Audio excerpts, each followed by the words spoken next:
গল্প কৃষ্ণচূড়ার বৃষ্টি। লেখনীতে স্বর্ণা সাহা। আমাকে বিয়ে না করলে তোমার বাবার চাকরি চলে যাবে। ভেবে দেখো, তোমার বাবাই কিন্তু তোমাদের পরিবারের একমাত্র উপার্জনকারী। তোমাদের পরিবার কিন্তু পথে বসে যাবে। সেটা কি তুমি চাও? দেখুন মিস্টার আরুষ ব্যানার্জি, আপনি এটা করতে পারেন না। আর সবথেকে বড় কথা, আজ অন্য একজনের সাথে আমার বিয়ে। আপনি এই বিয়েতে নিমন্ত্রিত অতিথি হয়ে এসে এখন আমাকে বিয়ে করার কথা বলছেন? তোমার কাছে তোমার এই বিয়ে আগে নাকি পরিবার? আপনি যথেষ্ট কারণ ছাড়া কারো চাকরি কেড়ে নিতে পারেন না স্যার।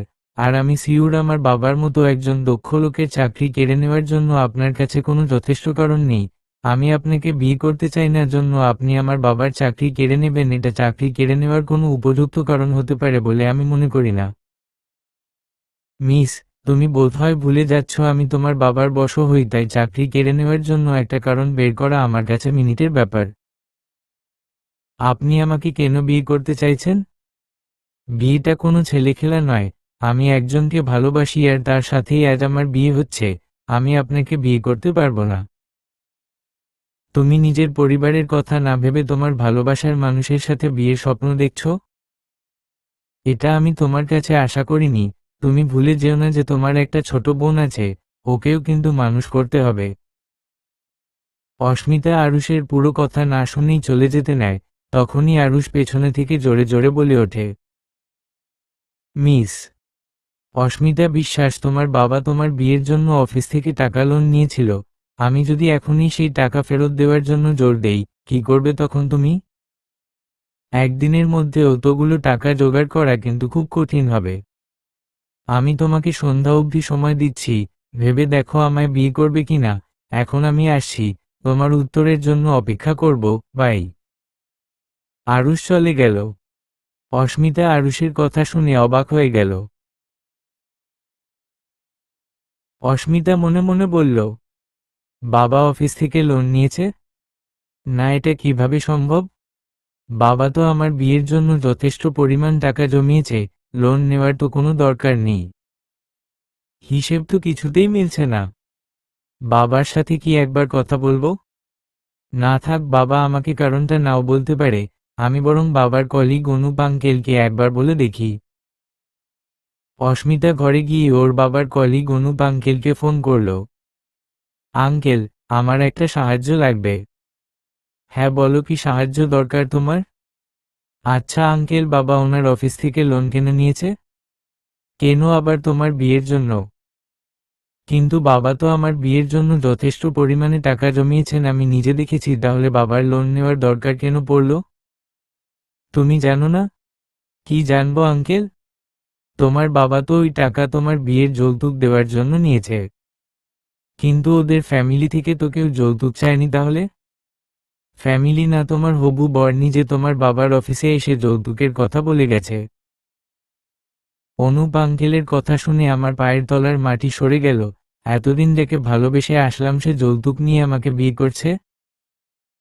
এতক্ষণ আরুষ স্যারের কথা শুনে পরিবার আর ভালোবাসার মানুষকে বিয়ে, এই দুটোর মধ্যে দোটানায় ভুগছিলাম আমি। কিন্তু যে লোকটাকে আমি বিয়ে করার স্বপ্ন দেখেছি সে এরকম করল।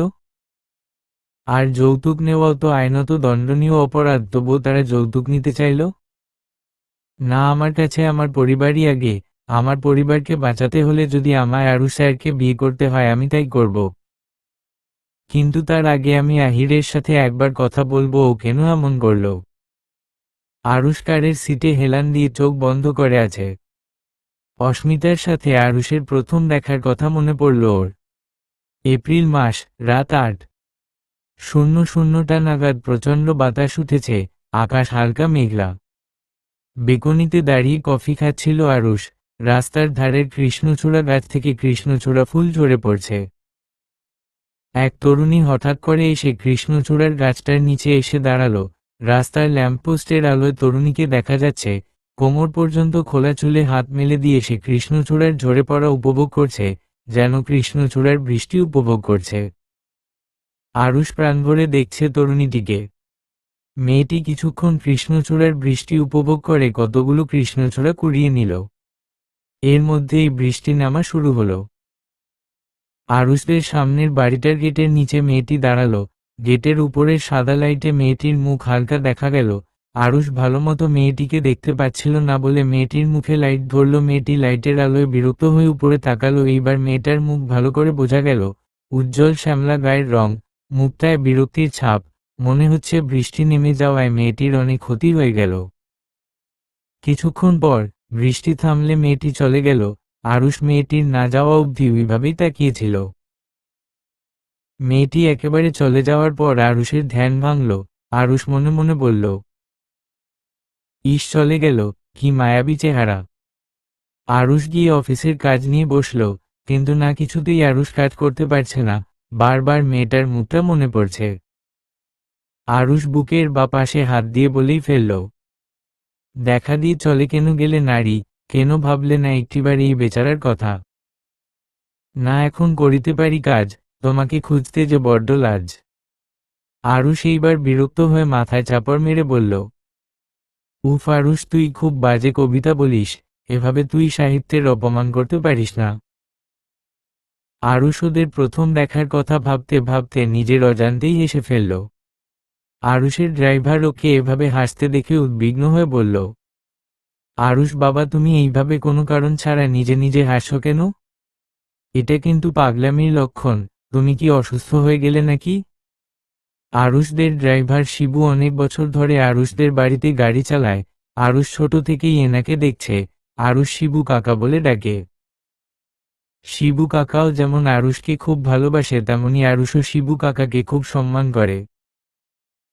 শিবুর কথায় আরুষ উত্তর দিল, আরে শিবু কাকা, মানুষ শুধু পাগল হলেই নিজের মনে হাসে না, প্রেমে পড়লেও কিন্তু নিজের মনে হাসে। আমি ভেবেছিলাম তুমি হয়তো বুঝবে, কিন্তু অবশেষে তুমিও বুঝলে না। শিবু কাকা অবাক হয়ে বললেন, আরুষ বাবা, আমার মনে হয় তুমি সত্যি সত্যিই অসুস্থ হয়ে পড়েছ। তুমি প্রেমে পড়েছ, এটা অসম্ভব। কাকা, আমাদের এই পৃথিবীতে সব সম্ভব। আচ্ছা, একটা কথার উত্তর দেবে আরুষ বাবা? তুমি উত্তর দেওয়ার মতো প্রশ্ন করলে আমি নিশ্চয় উত্তর দেব। তুমি তো এত রাগী না, তাহলে মানুষের সামনে রাগী কেন সেজে থাকো? তোমার ভেতরের বাচ্চাদের মতো আচরণগুলোই তো এখনো যায়নি, তাহলে বাইরের মানুষের কাছে গাম্ভীর্যপূর্ণ রাগী মানুষ কেন সেজে থাকো? কাজ হাসিল করার জন্য মানুষকে ভিন্ন ভিন্ন জায়গায় ভিন্ন ভিন্ন রূপ নিতে হয়, না হলে কাজ হাসিল হয় না। যেমন ধরো, আমি যদি অফিসে গম্ভীরভাবে না চলি, তাহলে স্টাফরা মনোযোগ দিয়ে তাদের কাজ করবে না। তবে সবসময় রাগ করা, গম্ভীর হয়ে থাকা এটাও ঠিক না। যেটুকু মজা, হাসি ঠাট্টা করা দরকার আমি সেটুকু অবশ্যই করি। অস্মিতার রুমে একের পর এক লোকজন ওকে দেখতে আসছে আর গিফট দিয়ে চলে যাচ্ছে। এইদিকে অস্মিতার ওর হবু বর আহিরের সাথে কথা বলাটা খুব জরুরি। অন্যদিকে সন্ধ্যাবেলায় আরুষ স্যারকেও নিজের সিদ্ধান্ত জানাতে হবে। অস্মিতার বোন অরু অস্মিতাকে জিজ্ঞেস করে, দিদিভাই, তোকে এমন মনমরা লাগছে কেন? অস্মিতা মুখে হাসি আনার চেষ্টা করে বলে, কই মনমরা কেন লাগবে? বুঝেছি, আমাদের সবাইকে ছেড়ে বিয়ে হয়ে চলে যাবি জন্য তোর মন খারাপ, তাই না? চিন্তা করিস না, আহির জিজু তোকে অনেক ভালোবাসে, তোকে আমাদের মিস করার সুযোগই দেবে না। অস্মিতা মনে মনে ভাবল, সত্যিই কি আহির আমাকে ভালোবাসে? অনেক কষ্টে আহিরকে ফোনে পাওয়া গেল। আহির ফোন ধরেই বলল, কি গো, আমাকে খুব মিস করছো নাকি? এখনই ফোন করা শুরু করে দিলে যে? অস্মিতা এসব কথার উত্তর না দিয়ে সরাসরি আহিরকে প্রশ্ন করল, আহির, তুমি কি সত্যিই আমাকে ভালোবাসো? আহির হেসে উঠে বলল, কেন, তোমার কি মনে হয়? তুমি যদি মনে করো আমি তোমায় ভালোবাসি তাহলে ভালোবাসি, আর যদি মনে করো ভালোবাসি না তাহলে ভালোবাসি না। আমার মনে হয় ভালোবাসো না। আহির হেসে উঠে বলল, বিয়ের দিন এসব বলছো তুমি? বলতে বাধ্য হচ্ছি, কারণ তুমি আমাদের সম্পর্ককে কেনাবেচা করেছ। সম্পর্ক আবার কেনাবেচা হয় নাকি? এটা কোনো পণ্য নাকি? তুমি তো পণ্যই বানিয়ে দিলে। আমার বাবার থেকে যৌতুক চেয়েছ কেন তুমি? আহির আমতা আমতা করে বলতে লাগল, যৌতুক? কি বলছো তুমি? একদম ন্যাকামি করবে না বলে দিচ্ছি। 5 বছর ধরে তোমাকে ভালোবেসেছি এই জন্য। আরে, তুমি একজন পুলিশ অফিসার হয়ে যৌতুক নেওয়ার কথা ভাবলে কি করে? তুমি জানো না এটা আইনত দণ্ডনীয় অপরাধ? তুমি তো পুলিশ নামের কলঙ্ক। তোমার মতো কিছু পুলিশের জন্য পুলিশদের নাম খারাপ হয়। আহির রেগে গিয়ে বলল, এই মেয়ে একদম জ্ঞান দেবে না বলে দিলাম। যৌতুক চেয়েছি তো কি এমন হয়ে গেছে, মানুষ যৌতুক নেয় না? আজাইরা লেকচার দিতে আসছে। আমি তোমাকে লেকচার দিচ্ছি? তা নয়তো কি? বাহ, কি ভাবনা! আহির অস্মিতার কথার গুরুত্ব না দিয়ে ভাবলেশহীনভাবে বলল, শোনো, এখন রাখছি, অনেক কাজ আছে এখন। বিয়ের সময় দেখা হবে। আহির অস্মিতার কোনো কথা না শুনেই ফোন কেটে দিল। অস্মিতা রেগে গিয়ে বলল, তোকে বিয়ে? দাঁড়া, বিয়ের আসরে তুই মজা বুঝবি, না পাবি যৌতুক, না করতে পারবি বিয়ে। অস্মিতাকে বিকাল হওয়ার একটু আগে আগে বিউটি পার্লার থেকে সাজাতে এসেছে। অস্মিতার মুখে কোনো হাসি নেই। সন্ধ্যাবেলায় ওরা অস্মিতাকে সাজিয়ে চলে যায়। সন্ধ্যাবেলায় পার্লারের মেয়েরা সাজিয়ে গেলে অস্মিতার ফোনে একটা আননোন নাম্বার থেকে ফোন আসে। অস্মিতা ফোন ধরে। ফোনের ওপাশের ব্যক্তি বলে, হ্যালো, আমি আরুষ ব্যানার্জি বলছি। হ্যাঁ বলুন, আমি অস্মিতা বলছি। আমি জানি তুমি অস্মিতা বলছো, আমি তো আর কোনো পারমিতাকে ফোন করিনি, আমি অস্মিতাকেই ফোন করেছি, তাই অস্মিতা ফোনে কথা বলবে, এটাই স্বাভাবিক। ফোন করেছেন কেন? বাই দা ওয়ে, তোমার কি ভুলে যাওয়ার রোগ আছে নাকি? দেখুন স্যার, ঠিকভাবে কথা বলুন আমার সাথে। ঠিকভাবেই তো কথা বলছি, কিন্তু তুমি তো ভালো কথা ভালোভাবে বুঝতে পারছো না। আমি তোমাকে কিসের জন্য ফোন করেছি মনে করে দেখো। আমি তোমাকে দরকারেই ফোন করেছি, তোমার সাথে খোশ গল্প করার জন্য ফোন করিনি। অস্মিতা আরুষের কথা বলার ধরন শুনে অবাক হয়ে গেল। এমনি এমনি কতগুলো কথা শুনিয়ে দিল। অস্মিতা নিজেকে স্বাভাবিক করে বলল, হ্যাঁ মনে পড়েছে। মনে যখন পড়েছে তাহলে বলো, কি সিদ্ধান্ত নিলে? আমি আপনাকে বিয়ে করতে রাজি আছি, কিন্তু আমার বাবার চাকরি আপনি কেড়ে নেবেন না স্যার, প্লিজ। আরুষ যেন নিজের কানকে বিশ্বাস করতে পারছে না। অস্মিতা বিয়ের জন্য রাজি হয়েছে। মাই গড, রাজি না হয়েই বা কি করবে? আরুষ যে প্যাচে ফেলেছে, রাজি তো অস্মিতাকে হতেই হতো। অস্মিতার কথা শুনে আরুষের এখন খুশিতে নাচতে ইচ্ছে করছে, কিন্তু অবশ্য অস্মিতা এখনো লাইনেই আছে। তাই আরুষ বলল, তুমি তো আমাকে বিয়ে করতে রাজিই হয়ে গেছো, তাহলে এখন তোমার বাবার চাকরি কেড়ে নেওয়ার কথা কেন উঠছে? চিন্তা করো না, তোমার বাবার চাকরি আর কেড়ে নেওয়া হবে না। থ্যাংক ইউ, আপনাকে অসংখ্য ধন্যবাদ। তাহলে রেডি থেকো, তোমার দিলমাঙ্গি আশিকাই মিন তোমার হব হব করেও না হওয়া বর যখন বরযাত্রী নিয়ে হাজির হবে তখনই তুমি তোমার বাড়ি থেকে পালিয়ে আসবে, বুঝেছ? কিন্তু বিয়েবাড়িতে এত লোকের মাঝে পালাবো কিভাবে? আর আমার বাবার মান সম্মানের কি হবে? তার মেয়ে বিয়ের আসর ছেড়ে পালিয়েছে, এটা তারা মেনে নিতে পারবে? খেয়ে পড়ে বেঁচে থাকাটা খুব জরুরি, আর এটার জন্য একটা কাজ দরকার, যেটা চলে গেলে সর্বনাশ। এখন তুমি বলো কি করবে? না, আমি বিয়ে করব। That's like a good girl. শোনো, সবাই যখন জামাই বরণ দেখতে যাবে তখন তো তুমি একা থাকবে, তখন আমার লোকজন তোমাকে পালাতে হেল্প করবে। আমি ওখানে আগে থেকেই লোক ফিট করে রেখেছি, শোনো টেনশন। ওকে, কিন্তু আমার তবুও ভয় করছে। আচ্ছা, আপনি আমাকে বিয়ে করতে চাইছেন, আপনার ফ্যামিলি মানবে তো? আরুষ রেগে গিয়ে বলল, এই মিস প্রশ্ন এক্সপ্রেস, আর একটা প্রশ্ন জিজ্ঞেস করলে খবর আছে? আমার ফ্যামিলিকে মানানোর দায়িত্ব আমার। তখন থেকে শুধু প্রশ্ন করেই যাচ্ছে, আমি কি উত্তর দেওয়ার মেশিন নাকি? কোথায় তোমার সাথে আমার বিয়ে হবে, একটু হবু বরের সাথে প্রেমালাপ করবে, তা না শুধু প্রশ্ন। ফোন রাখো তো, মুডোটাই নষ্ট করে দিল। আরুষ ফোন কেটে দিল। অস্মিতা আরুষের কথা শুনে আরো হাজার গুণ অবাক হলো। এই লোকটা এরকম কথাও বলতে পারে, সেটা ওকে দেখে বোঝা যায় না। আরুষ ফোন রেখে খুশিতে নাচ করা আরম্ভ করল। ওয়ে ব্যাল্লে ব্যাল্লে ওয়ে সাবা সাবা। অস্মিতা বিয়ের জন্য রাজি হয়ে গেছে, দ্যাট মিন্স আজকে আমার বিয়ে। আজ মেরি ইয়ের কি শাদি, সরি ইয়ের শাদি কেন হবে, আজ তো আমার শাদি। তাহলে গানটা হবে, আজ মেরি শাদি হে, আজ মেরি শাদি হে। আরুষের মা মিতালি সেন আরুষের ঘরে ঢুকে দেখে তার ছেলে একা একাই গান করছে আর নাচছে। মিতালি আরুষকে জিজ্ঞেস করল, আরুষ, তুই এইভাবে পাগলের মতো নাচ করছিস কেন? আরুষ মিতালি দেবীর কথা শুনে নাচ থামিয়ে দিল, আর মুখে হাসি আনার চেষ্টা করে বলল, এমনি মমো, আসলে আমি নাচ করছিলাম না, আমি তো এক্সারসাইজ করছিলাম। মিতালি দেবী ভ্রু কুঁচকে জিজ্ঞেস করলেন, এটা আবার কেমন এক্সারসাইজ? আগে তো কোনোদিন দেখিনি। আরে মম, এটা নিউ এক্সারসাইজ, বাজারে নতুন এসেছে। এই ছেলে, এক্সারসাইজ আবার বাজারে নতুন আসে নাকি? কেন? যদি জামাকাপড় বাজারে নতুন আসতে পারে তাহলে আমার এক্সারসাইজ কি দোষ করলো শুনি? আচ্ছা বাদ দে, আসল কথাটা শোন আগে। বলো কি তোমার আসল কথা? আমি শুনছি, আমার দুটো কানই খোলা আছে। টিকলি আসছে। আরুষ অবাক হয়ে বলল, হোয়াট? মম, তুমি এসব কি বলছো? টিকলি আবার কবে থেকে চলাফেরা শুরু করলো? টিকলি তো মাথায় দেয়, টিকলি তো চলাফেরা করে না। এটা কি নিউ কালেকশনের টিকলি নাকি? মিতালি দেবী রেগে গিয়ে বলল, এই টিকলি সেই টিকলি না। এই টিকলি হলো তোর ড্যাডের বন্ধুর মেয়ে, কাল সিঙ্গাপুর থেকে ফিরছে। আরুষ ভ্রু কুঁচকে বলল, ওই চিপকু মেয়েটা? চিপকু মেয়ে বলিস না, ও অনেক ভালো মেয়ে। আরুষ বিড়বিড় করে বলতে লাগলো, হ্যাঁ ভালো মেয়ে না ছাই। টিকটিকি যেমন দেয়ালে অল টাইম চিপকে থাকে, তেমনি ওই মেয়ে আমার সাথে অল টাইম চিপকে থাকে। ফালতু একটা মেয়ে। এই আরুষ বিড়বিড় করে, কি বলছিস রে তুই? টিকলির দুর্নাম সরি সুনাম করছিলাম মম।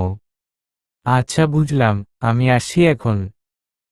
মিতালি দেবী রুম থেকে বের হতে নিলে আরুষ ওনাকে আটকায়। মিতালি দেবী পেছনে ঘুরে বলেন, কিছু বলবি? আরুষ ওর মাকে গিয়ে জড়িয়ে ধরল। মিতালি দেবী হেসে বললেন, কি দরকার, বলে ফেল, এত সোহাগ করতে হবে না। মম, আসলে আমি একটু বাইরে যাব, কালকে ফিরব। মিতালি দেবী মুচকি হেসে বললেন, এই কথা বলার জন্য এত সোহাগ দেখানো হলো মায়ের সাথে? আচ্ছা যা, কিন্তু কোথায় যাবি? কালকেই জেনে নিও, এটা সিক্রেট। আচ্ছা ঠিক আছে। মিতালি দেবী রুম থেকে বের হয়ে গেলেন। 1 মিনিট, বিয়েটা যখন আমার সাথে হবে তখন শুভদৃষ্টিও আমার সাথেই হওয়া উচিত। আরুষের কথা শুনে সবাই অবাক হয়ে ওর দিকে তাকালো। কিছুক্ষণ আগের ঘটনা। অস্মিতা বসে আছে, তখনই বাইরে থেকে চিৎকার শোনা গেল, বর এসেছে, বর এসেছে। বর আসার কথা শুনে অস্মিতাকে ঘরে একা রেখে সবাই বর দেখতে ছুটল। সবাই চলে গেলে অস্মিতা উঠে দাঁড়ায় আর আরুষের লোকজন আসার অপেক্ষা করে, কিন্তু অনেকক্ষণ হয়ে যাবার পরেও আরুষের লোকজন অস্মিতাকে নিতে আসে না। অস্মিতার ফোনে তখনই একটা মেসেজ আসে। অস্মিতা ফোন নিয়ে দেখে আরুষের মেসেজ। অস্মিতা মেসেজটা পড়ে নিয়ে নিজেকে শক্ত করে নেয়। এরই মধ্যে অস্মিতাকে বিয়ের আসরে নিয়ে যাওয়ার জন্য সবাই পিঁড়ি নিয়ে হাজির হয়। অস্মিতার অনেক চিন্তা হতে থাকে। অস্মিতা পিঁড়িতে উঠে যায় আর বিয়ের আসরে চলে যায়। শুভদৃষ্টি হবে এমন সময় আরুষ এসে এই কথা বলে।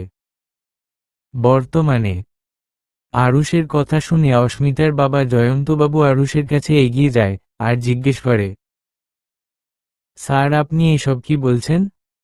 আরুষ জয়ন্তবাবুর কথায় উত্তর দেয়, আরে শ্বশুরমশাই, আপনি আমাকে স্যার কেন বলছেন? আমি আপনার মেয়ের জামাই হই, আপনি আমাকে স্যার বলে ডাকবেন না প্লিজ। স্যার আপনি কি ড্রিঙ্ক করেছেন? যদিও আপনার ড্রিঙ্ক করার অভ্যাস নেই, কিন্তু আপনার কথা শুনে মনে হচ্ছে আপনার শরীর ঠিক নেই। আমার শরীর একদম ঠিক আছে শ্বশুরমশাই। আরুষ বিয়ের মণ্ডপে গিয়ে আহিরের কাছে গিয়ে বলল, মিস্টার আহির সেন, দেখি আপনি সরুন তো, এখন আমার বিয়ে হবে। আরুষ আহিরকে ধাক্কা দিয়ে সরিয়ে দিল আর বলল, অস্মিতা নাও, আমার সাথে শুভদৃষ্টি করো দেখি। অস্মিতা আরুষের এইভাবে আসায় একদমই অবাক হচ্ছে না, কারণ তখনই আরুষ ওকে মেসেজে লিখেছিল, আমি ভেবে দেখলাম পালিয়ে বিয়ে করাটা ঠিক হবে না, এর থেকে তোমার বাবা মার সামনে বিয়ে করাই ভালো, তাই আমি তোমার শুভদৃষ্টি হওয়ার একটু আগেই আমি চলে আসব, চিন্তা করো না। আহির আরুষের কর্মকাণ্ড দেখে রেগে চিৎকার করে উঠে বলল, এই আপনি কে? এরকম পাগলের মতো আচরণ কেন করছেন? এখানে আমার আর অস্মিতার বিয়ে হচ্ছে, আপনি দেখতে পাচ্ছেন না? আপনি ভুল বললেন আহির, এখানে আপনার আর অস্মিতার নয়, আমার আর অস্মিতার বিয়ে হচ্ছে, হবে। ঠাকুরমশাই বিয়ে পড়ানো শুরু করুন, আমি তৈরি আছি। আহির আরুষকে থ্রেড দিয়ে বলল, তোকে আমি লকআপে ঢোকাবো, তুই চিনিস না আমি কে? আরুষ আহিরকে পা থেকে মাথা অবধি একবার ভালো করে দেখে বলল, কে ভাই তুই? আমি সত্যিই তোকে চিনি না। তুই কি কোনো সিনেমার হিরো? সিনেমার হিরো হলেও হয়তো ফ্লপ সিনেমার হিরো, যার জন্য আমি তোকে চিনি না। আসলে ফ্লপ সিনেমার নায়কদের তো কেউ সেভাবে চেনে না, তাই আর কি। তুমি মজা করছো আমার সাথে? তুমি একজন পুলিশ অফিসারের সাথে অহেতুক মজা করতে পারো না। তুমি এখানে এখন যেসব কাজ করছো আমি তার জন্য তোমাকে জেলে ঢোকাতে পারি। তুমি আমাকে জেলে ঢোকাতে পারো আর আমি তোমার চাকরিটা কেড়ে নিতে পারি। তুমি কি গো? তুমি আমার চাকরি কেড়ে নেবে? হাসালে ভাই। আরুষ ডান হাতের তর্জনী আঙ্গুল দিয়ে হালকা গাল চুলকিয়ে বলল, আমি Aarush Banerjee, Banerjee group of industries এর মালিক। তোমার চাকরি কেড়ে নেওয়ার জন্য যতটুকু পাওয়ার দরকার আমার কাছে সেটুকু পাওয়ার আছে। আহির আরুষের কথা শুনে ভয়ে ঢোক গিলল আর আহিরকে বলল, সরি স্যার, আমি জানতাম না আপনি ব্যানার্জি গ্রুপ অফ ইন্ডাস্ট্রিজ এর মালিক। স্যার প্লিজ আমার চাকরিটার কিছু করবেন না। আপনি অস্মিতাকে বিয়ে করতে পারেন, আমার কোনো আপত্তি নেই। বিয়ের আসরে উপস্থিত থাকা সবাই আহিরের কথা শুনে অবাক হলো। সবাই জানে আহির অস্মিতাকে ভালোবেসে বিয়ে করছে, কিন্তু নিজের স্বার্থের জন্য এভাবে অস্মিতাকে অন্য লোকের সাথে বিয়ে দিতেও আপত্তি নেই দেখে সবাই অবাক হয়ে গেছে। আর অস্মিতা তো আগেই বুঝে গেছিল আহির ওকে আর ভালোবাসে না। অস্মিতার প্রতি আহিরের শুধু মোহই ছিল, কোনো প্রকার ভালোবাসা ছিল না। তাই অস্মিতা একটু অবাক হচ্ছে না। আরুষ আহিরকে জিজ্ঞেস করল, আরে আহির, তুমি এত সহজে নিজের ভালোবাসার মানুষকে আমার সাথে বিয়ে দিতে রাজি হচ্ছ? তুমি না ওকে ভালোবাসো, ওকে ছাড়া থাকতে পারবে? খুব পারবো। আমার কাছে আমার নিজের জীবন আগে, অস্মিতা না। অস্মিতার ফ্যামিলির লোক, বিশেষ করে জয়ন্তবাবু আহিরের দিকে তেড়ে এসে আহিরের কাছে এসে জিজ্ঞেস করলেন, ছি, তুমি এখন এসব কথা বলছো? আমার মেয়ের ভালোবাসার জন্য তোমাকে যৌতুকের মতো ঘৃণ্য জিনিস দিতে রাজি হয়েছি, এখন বলছো তোমার কাছে আমার মেয়ে কিছুই না? অস্মিতার মা আর বোন জয়ন্তবাবুকে জিজ্ঞেস করলেন, যৌতুক? কিসের যৌতুক? অস্মিতা বলল, হ্যাঁ যৌতুক। এরপর অস্মিতা সবাইকে যৌতুকের ব্যাপারে বলে। সবাই শুধু শকটের ওপর শকট হচ্ছে। আরুষ চুপচাপ শুধু শুনে যাচ্ছে, ওকে দেখে মনে হচ্ছে ও যেন আগে থেকেই সব জানত। আরুষ চট করে বলে ওঠে, সবার সবকিছু জানা শেষ? তাহলে এখন আমি বিয়ে করব। অনেকক্ষণ ধরে বসে আছি, মানুষ বিয়ে বাড়িতে নিমন্ত্রণ খেতে এসে এতক্ষণ অপেক্ষা করে না। জয়ন্তবাবু বলেন, স্যার বিয়েটা ছেলেখেলা নয়, আর আমার মেয়ে তো আপনাকে বিয়ে করতে রাজি হবে না। আরুষ হেসে বলল, কে বলেছে আপনার মেয়ে আমায় বিয়ে করতে রাজি না? আপনার মেয়ে আমাকে বিয়ে করার জন্য এক পায়ের উপরে খাড়া হয়ে আছে। বিশ্বাস না হলে আপনি অস্মিতাকে জিজ্ঞেস করে নিন যে ও আমাকে বিয়ে করতে রাজি কিনা। জয়ন্তবাবু অস্মিতার দিকে প্রশ্ন ছুড়লেন, অস্মিতা, তুই আরুষ স্যারকে বিয়ে করতে রাজি? অস্মিতা মাথা নিচু করে জবাব দিল, হ্যাঁ বাবা, আমি ওনাকে বিয়ে করতে রাজি। জয়ন্তবাবু তাচ্ছিল্যের হাসি দিয়ে বললেন, ছি ছি ছি, আমরা তোকে এই মানুষ করলাম, তোকে কোনো কাজে কখনো বাধা দেইনি, তোকে সবসময় বিশ্বাস করেছি। তুই যাকে ভালোবেসে বিয়ে করতে চেয়েছিলি তার সাথেই তোর বিয়ে দিতে চেয়েছি, আর তুই আমাদের বিশ্বাসের এই মর্যাদা দিলি? তুই তোর বিয়ের আসরে অন্য একজনকে বিয়ের কথা বলছিস? এই শিক্ষা দিয়েছি আমরা তোকে? অস্মিতার কানে কথাগুলো তীরের মতো গিয়ে বিঁধছে। ও শুধু চোখের জল ফেলে যাচ্ছে আর ভাবছে, আমি কি করে বলি তোমাদের বাবা আমি কেন আরুষ স্যারকে বিয়ে করতে চাইছি। আমি যে নিরুপায়, আরুষ স্যার যে আমাকে আগেই বলে দিয়েছিল আমি যেন ওনার আর আমার ডিলের কথা তোমাদের কাউকে না জানাই। তবে চিন্তা করো না বাবা, আমি তোমাদের শিক্ষার কোনো অপব্যবহার করিনি বাবা। তোমরা আমাকে শিখিয়েছিলে সুখে দুঃখে, বিপদে আপদে সবসময় পরিবারের পাশে দাঁড়াতে হবে।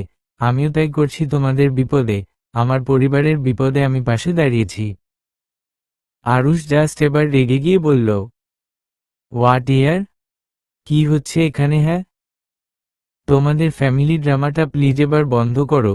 বিয়ের লগ্ন তো পার হয়ে যাচ্ছে, এবার বিয়েটা শুরু করা হোক প্লিজ। আমি তো বিয়ে করব নাকি? জয়ন্তবাবু বললেন, কিন্তু স্যার এটা ঠিক হচ্ছে না। আমার এই বিয়েতে আপত্তি আছে, অস্মিতা আমার মেয়ে। আপনার আপত্তি থাকতেই পারে, এটা স্বাভাবিক, কিন্তু বিশ্বাস করুন আপনার মেয়েকে আমি ভালো রাখার চেষ্টা করব। তবুও যদি আপনি শুধু আপনার মেয়ের সম্প্রদানটা করে দিন, তাহলেই হবে। জয়ন্তবাবু হেসে বললেন, ঠিকই বলেছেন, ওর সম্প্রদান আমি অবশ্যই করব। ওকে সম্প্রদান করে আপনার হাতে তুলে দিয়ে আমি ওর সাথে সব সম্পর্ক ত্যাগ করব। এরকম মেয়ের আমার দরকার নেই, যে মেয়ে মা বাবার সম্মান, নিজের পরিবারের সম্মান রাখতে পারে না। সেরকম মেয়ের সাথে সম্পর্ক না রাখাই ভালো।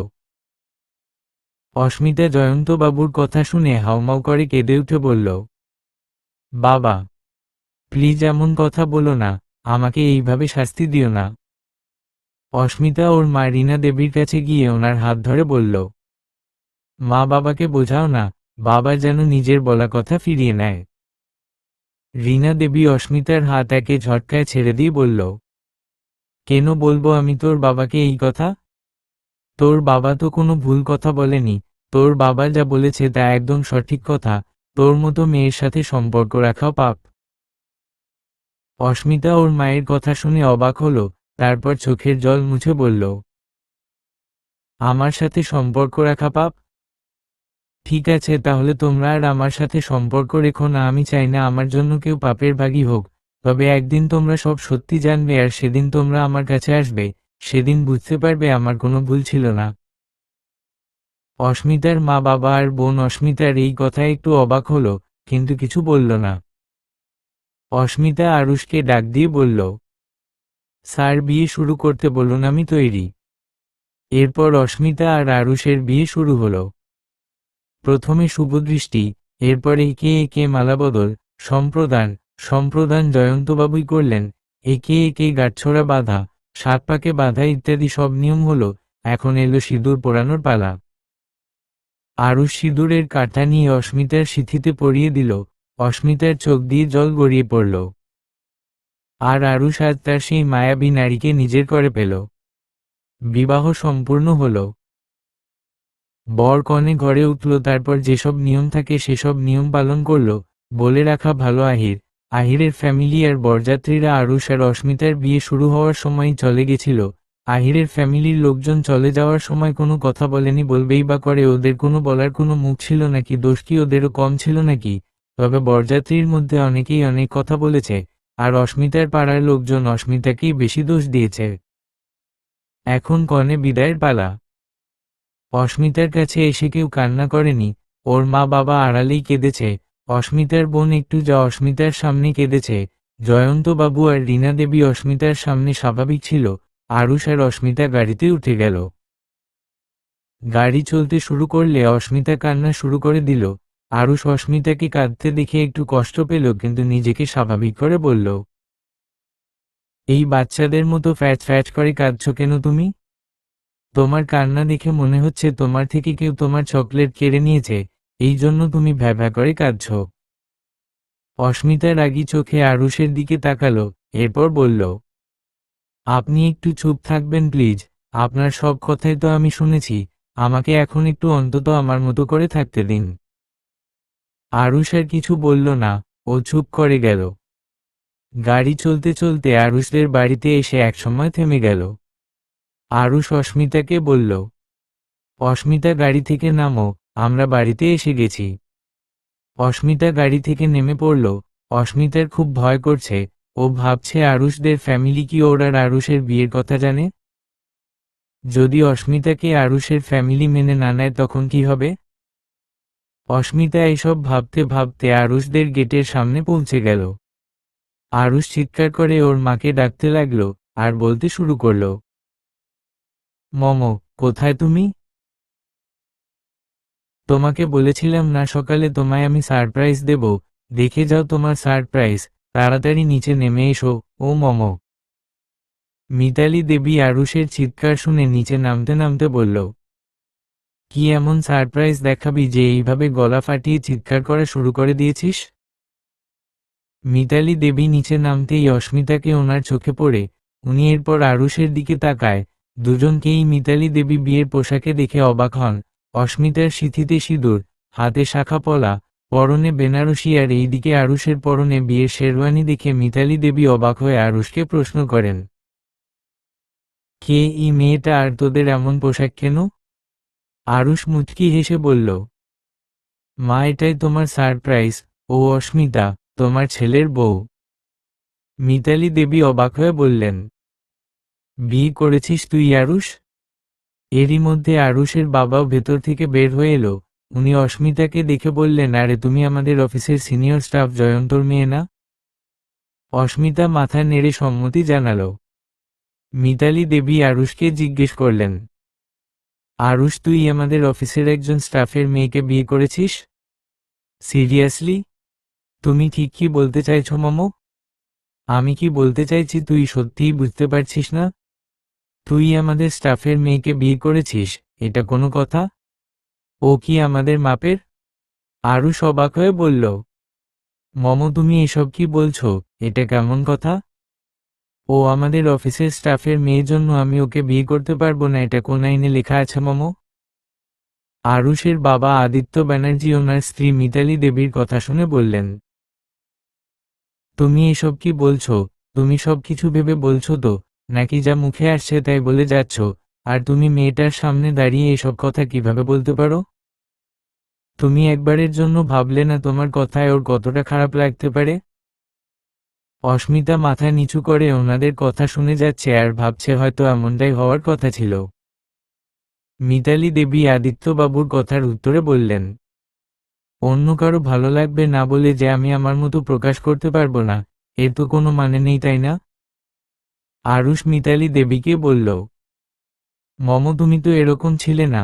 আমি যতদূর জানি তোমার মন মানসিকতা অনেক ভালো, কিন্তু আজ তোমার কথা শুনে মনে হচ্ছে আমি ভুল। মিতালি দেবী আরুষের কথার জবাবে বললেন, তোরাই ভেবে দেখ, এই মেয়ে কি আমাদের মাপের নাকি? এরা কি আমাদের ক্লাসে বিলং করে? আরুষ তাচ্ছিল্য এর হাসি হেসে বলল, মম, মানুষকে তার ক্লাস দিয়ে বিচার করা উচিত নয়, তার ব্যবহার আর মানসিকতা দিয়ে বিচার করা উচিত। ছোটবেলা থেকে তুমি আর ড্যাড তো আমাকে এসবই শিখিয়ে এসেছো, আর এখন এই কথা বলছো? আমি তোকে মানুষকে বিচার করতে শিখিয়েছি, হুটহাট বিয়ে করে বাড়িতে নিয়ে আসতে নয়। বিচার আর বিয়ের মধ্যে অনেক ফারাক থাকে। ওদের কথার মধ্যেই শিবু ভেতরে আসতে আসতে বলল, বৌদি, আমি তোমার বলে দেওয়া প্রত্যেকটা জিনিসপত্র মিলিয়ে মিলিয়ে এনেছি, দেখে নাও সব ঠিক আছে কিনা। শিবু মিতালি দেবীকে বৌদি বলে ডাকে। আরুষ আর আদিত্যবাবু শিবুর কথায় অবাক হয়ে ওর দিকে তাকালো আর জিজ্ঞেস করল, কিসের জিনিসপত্র এনেছো তুমি শিবু কাকা? আরুষ, মিতালি তোকে কিসের জিনিসপত্র আনতে দিয়েছে শিবু? আদিত্য। শিবু উত্তর দিল, তোমরা বুঝতে পারছো না এসব কিসের জিনিসপত্র? আর এইগুলো বধূবরণের জিনিসপত্র। বাড়িতে নতুন বউ এসেছে, তাকে তো বরণ করতে হবে, তাই না? সবাই জিজ্ঞাসু দৃষ্টিতে মিতালি দেবীর দিকে তাকালো। সবাই একটা ঘোরের মধ্যে আছে। মিতালি দেবী সবার এভাবে তাকানো দেখে শিবুকে বলল, উফ শিবু, এত তাড়াতাড়ি কেন আসলে তুমি? আর একটু দেরিতে আসলে কি ক্ষতি হতো তোমার? শিবু অবাক হয়ে উত্তর দিল, কই বৌদি, আমি তো ঠিক টাইমেই এসেছি। মিতালি দেবীর সাথে তর্কাতর্কি করতে করতে অনেক সময় চলে গেছে, কিন্তু সেটা কেউই বুঝতে পারেনি। মিতালি দেবী রেগে বললেন, তুমি জিনিসপত্রগুলো আনতে আর একটু সময় লাগালে আমি আমার নাটকটা আর একটু চালাতে পারতাম। কি সুন্দর সিরিয়াস অ্যাক্টিং ছিল আমার, কেউ ধরতে পারেনি যে এটা একটা নাটক ছিল। আরুষ এবার বিরক্ত হয়ে বলল, তোমাদের কথা আমার মাথায় ঢুকছে না, কথাগুলো একটু খুলে বললে আমার জন্য বড় উপকার হয়। মিতালি দেবী হেসে ফেললেন আর বললেন, তোরা এই বাড়িতে পৌঁছানোর পরে শিবু তোদের বাড়িতে ঢোকার আগেই দৌড়ে দৌড়ে আমার কাছে আসে আর বলে তুই বিয়ে করে বউ নিয়ে এসেছিস। আমি প্রথমে একটু অবাক হই, কিন্তু পরে মনে হলো আমার ছেলে না বুঝে কোনো কাজ কখনো করেনি আর করবে না, তাই ও যে মেয়েকে বিয়ে করেছে তার মধ্যে কিছু তো এমন আছে যা আমার ছেলেকে আকর্ষিত করেছে। এদিকে আমার ছেলের বউকে তো বরণ করতে হবে, আর এটা যেহেতু আর 5টা বিয়ের মতো না, তাই বরণের জন্য যা যা জিনিসপত্র প্রয়োজন তা আমার কাছে ছিল না। আর বরণের সব জিনিস অল টাইম বাড়িতে থাকবে এটা তো অসম্ভব, তাই আমি শিবুকে বরণের জন্য প্রয়োজনীয় জিনিসপত্র কেনার জন্য পাঠালাম। আর আমার ছেলে তো আমাকে বলেছিল আমাকে সারপ্রাইজ দেবে, কিন্তু আমার ছেলে বলার আগেই তো আমি সারপ্রাইজটা জেনে গেছিলাম, তাই ভাবলাম আমি না হয় আমার ছেলেকে একটু সারপ্রাইজ দেই। কিন্তু এরা তো যেভাবে আমার দিকে তেড়ে এসেছিল মনে হচ্ছিল আমাকে মাটির মধ্যে ঢুকে যেতে হবে। তবে আমার কিন্তু খুব মজাই লাগছিল। মিতালি দেবীর কথা শুনে সবাই প্রচণ্ড শকড। সবচেয়ে বেশি শকড অস্মিতা। ও শুধু ভাবছে এমনটাও হয়? মিতালি দেবী অস্মিতাকে উদ্দেশ্য করে বললেন, সরি মা, তোমাকে কষ্ট দেওয়ার জন্য। আমি তোমাকে অনেকক্ষণ হলো দাঁড় করিয়ে রেখেছি, এর জন্য সরি। আমাকে 5 মিনিট সময় দাও, আমি বরণডালা সাজিয়ে নিয়ে আসি। মিতালি দেবী গিয়ে বরণডালা সাজিয়ে নিয়ে আসলেন, তারপর অস্মিতাকে বরণ করে ঘরে তুললেন। মিতালি দেবী অস্মিতাকে রুমে নিয়ে গেলেন, তারপর আলমারি থেকে একটা সুন্দর লাল শাড়ি বের করে অস্মিতাকে দিলেন আর বললেন, শোনো, এই শাড়িটা নাও, ফ্রেশ হয়ে এই শাড়িটা পরে নিচে এসো। মিতালি দেবী নিচে চলে এলেন আর অস্মিতা ফ্রেশ হতে গেল। মিতালি দেবী নিচে এসে আরুষকে জিজ্ঞেস করল, কাহিনীটা কি আমাকে একটু বলবি প্লিজ?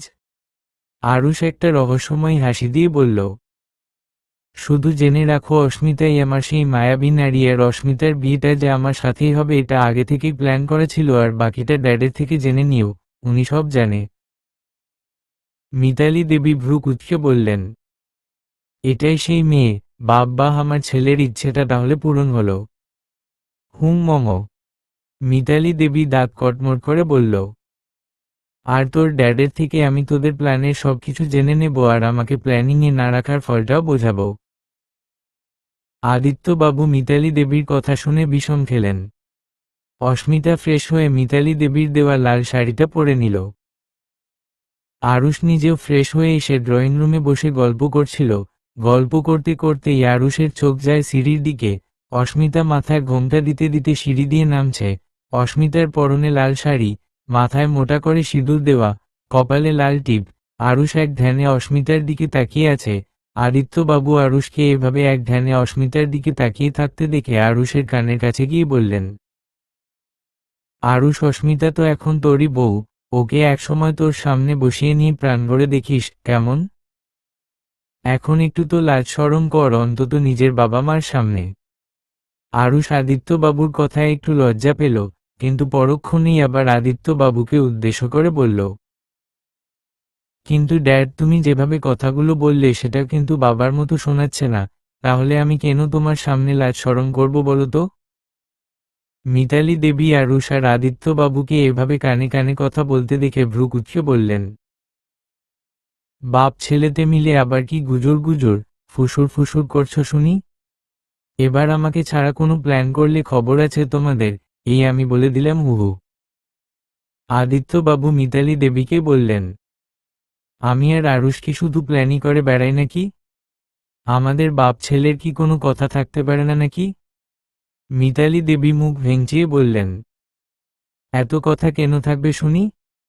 আর তুমি আর বড় বড় কথা বলবে না বলে দিলাম, এমনিতেই তোমার একটা শাস্তি প্রাপ্য আছে।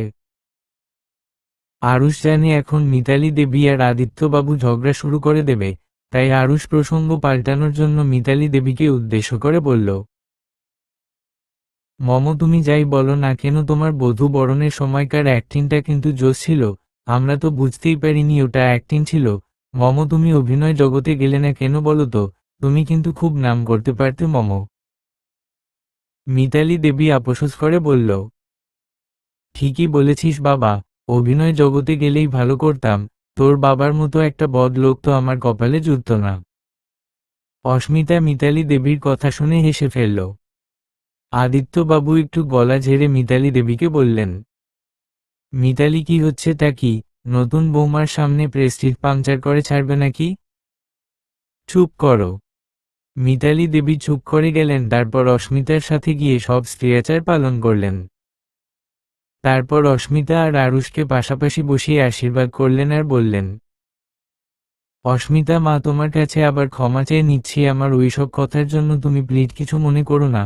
আর আরুষের বাবা বলল, তুমি নাকি জয়ন্ত বাবুর মেয়ে, উনি খুব ভালো লোক, আর তুমি ওনার মেয়ে নিশ্চয়ই ওনার মতোই হবে। মিতালি দেবীর কথা শুনে অস্মিতার ওর পরিবারের কথা মনে পড়ে গেল। ওর চোখে জল এসে পড়ল। মিতালি দেবী অস্মিতার চোখ ছলছল করছে দেখে বললেন, এই মেয়ে একদম কাঁদবে না, বুঝেছ? মা বাবার কথা, পরিবারের কথা খুব মনে পড়ছে তাই না? আমরাও তো তোমার পরিবার, আরে কালকে তো তোমার বউ ভাত, কালকেই তো তোমার সাথে তোমার পরিবারের দেখা হবে, চিন্তা কিসের?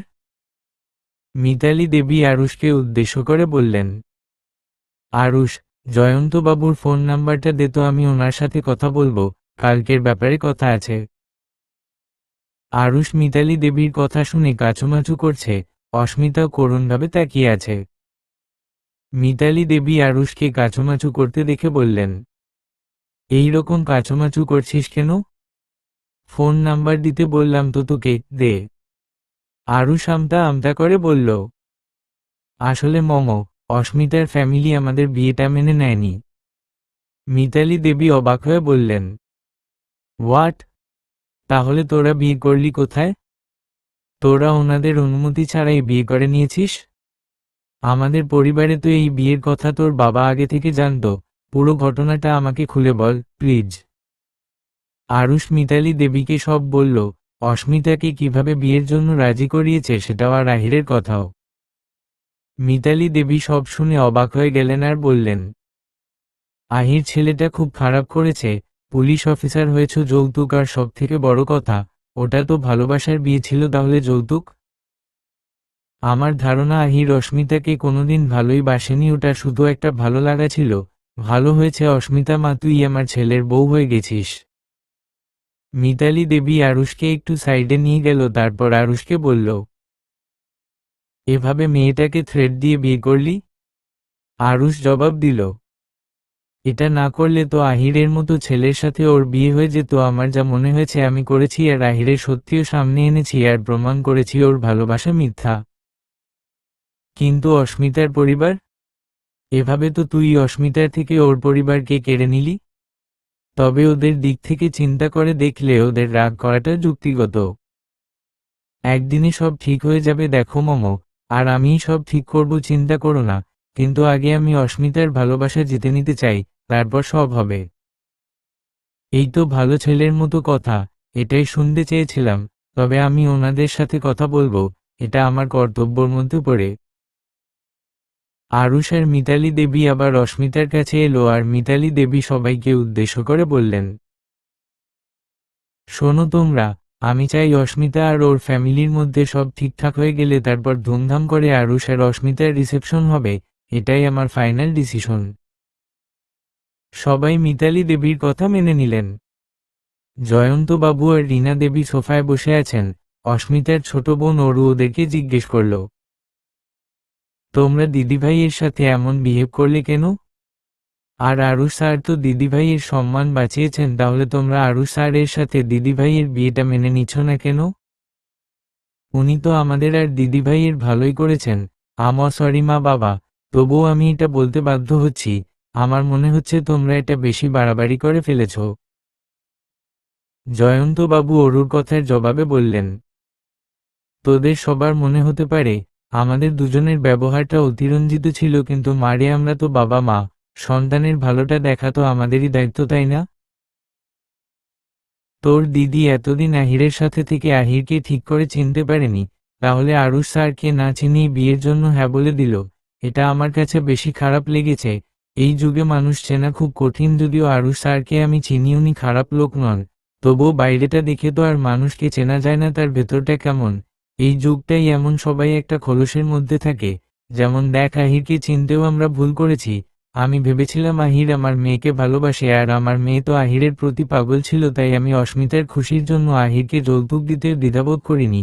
কিন্তু আমার মেয়ের প্রতি আহিরের যে ন্যূনতম ভালোবাসাটুকুও নেই সেটা আমি বুঝিনি। তবে জানি সরু, অস্মিতা যদি আরুষ স্যারের সাথে খুশি থাকে, ভালো থাকে, তাহলে আমাদের চেয়ে বেশি খুশি কেউ হবে না। তবে অস্মিতার প্রতি আমাদের ভালোবাসা কখনো কমবে না। তোরা আমাদের দিকটা তো কখনো ভেবে দেখিস না বা বুঝিসও না, তাই আমাদেরকে ভুল বুঝিস। তবে আমরা তোদের কখনো খারাপ চাই না। আমরা বাবা মারা সব সময় সন্তানের ভালোটাই চাই। বিকেলবেলা, hey super sweet aunty, where are you? Do you have any idea আমি তোমাকে কখন থেকে খুঁজছি? সিউর তুমি আমাকে ভুলে গেছো, না হলে একটাবার অন্তত ফোন করতে। এই কথাগুলো বলে একটা মেয়ে মিতালি দেবীকে জড়িয়ে ধরল। মিতালি দেবী এতক্ষণ ধরে অস্মিতার সাথে বিভিন্ন বিষয়ে কথা বলছিল। ঠিক সেই সময় মেয়েটা এই কথাগুলো বলতে বলতে ভেতরে ঢোকে। অস্মিতা মেয়েটার দিকে তাকায়, মডার্ন ড্রেস পরিহিতা, সুন্দরী, বেশ আধুনিকতার ছোঁয়া আছে মেয়েটির মধ্যে, কথায় কথায় ইংরেজির ছোঁয়া, যেন মনে হচ্ছে এতদিন দেশের বাইরে ছিল। মিতালি দেবী মেয়েটির গাল টেনে দিয়ে বললেন, আমি তোকে ভুলতে পারি, তোর মনে হয় এটা? আসলে একটু বিজি হয়ে পড়েছিলাম রে আজ, এই জন্যই তো তোকে ফোন করতে পারিনি, সরি রে। ওকে মাফ করে দিলাম, আফটার অল অনেক দিন পর দেখছি তোমাকে। এই তো গুড গার্ল। অস্মিতা ভ্রু কুঁচকে মেয়েটার দিকে চেয়ে আছে, আসলে ও তো চিনতে পারছে না মেয়েটা আসলে কে। মিতালি দেবীর সাথে কথা বলতে বলতেই মেয়েটার চোখ অস্মিতার দিকে যায়। মেয়েটা মিতালি দেবীকে জিজ্ঞেস করে, আন্টি, এই মেয়েটা কে? দেখে মনে হচ্ছে নিউলি ম্যারেড ওমেন, কেউ? মিতালি দেবী মেয়েটার সাথে অস্মিতাকে পরিচয় করিয়ে দিয়ে বলল, ও হচ্ছে অস্মিতা, আমার বৌমা, আরুষের ওয়াইফ। আর অস্মিতাও হচ্ছে টিকলি, তোমাদের ড্যাডের বন্ধুর মেয়ে, এতদিন সিঙ্গাপুরে ছিল, আজ সকালেই ফিরেছে। অস্মিতা এখন বুঝলো আসলে মেয়েটা কে। টিকলি অবাক হয়ে মিতালি দেবীকে জিজ্ঞেস করল, ও গড, আরুষের বিয়ে কবে হলো? এটা তুমি ঠিক করলে আন্টি? আমাদের আরুষের বিয়েতে ইনভাইট অবধি করলে না? তোমার কাছে এটা এক্সপেক্ট করিনি।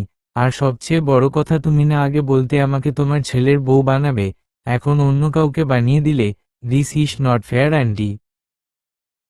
এই কথা শুনে অস্মিতার হালকা রাগ হল। মিতালি দেবী টিকলির কথার উত্তরে বললেন, কিন্তু সেটা তো এখন আর সম্ভব না, আর তোরও তো।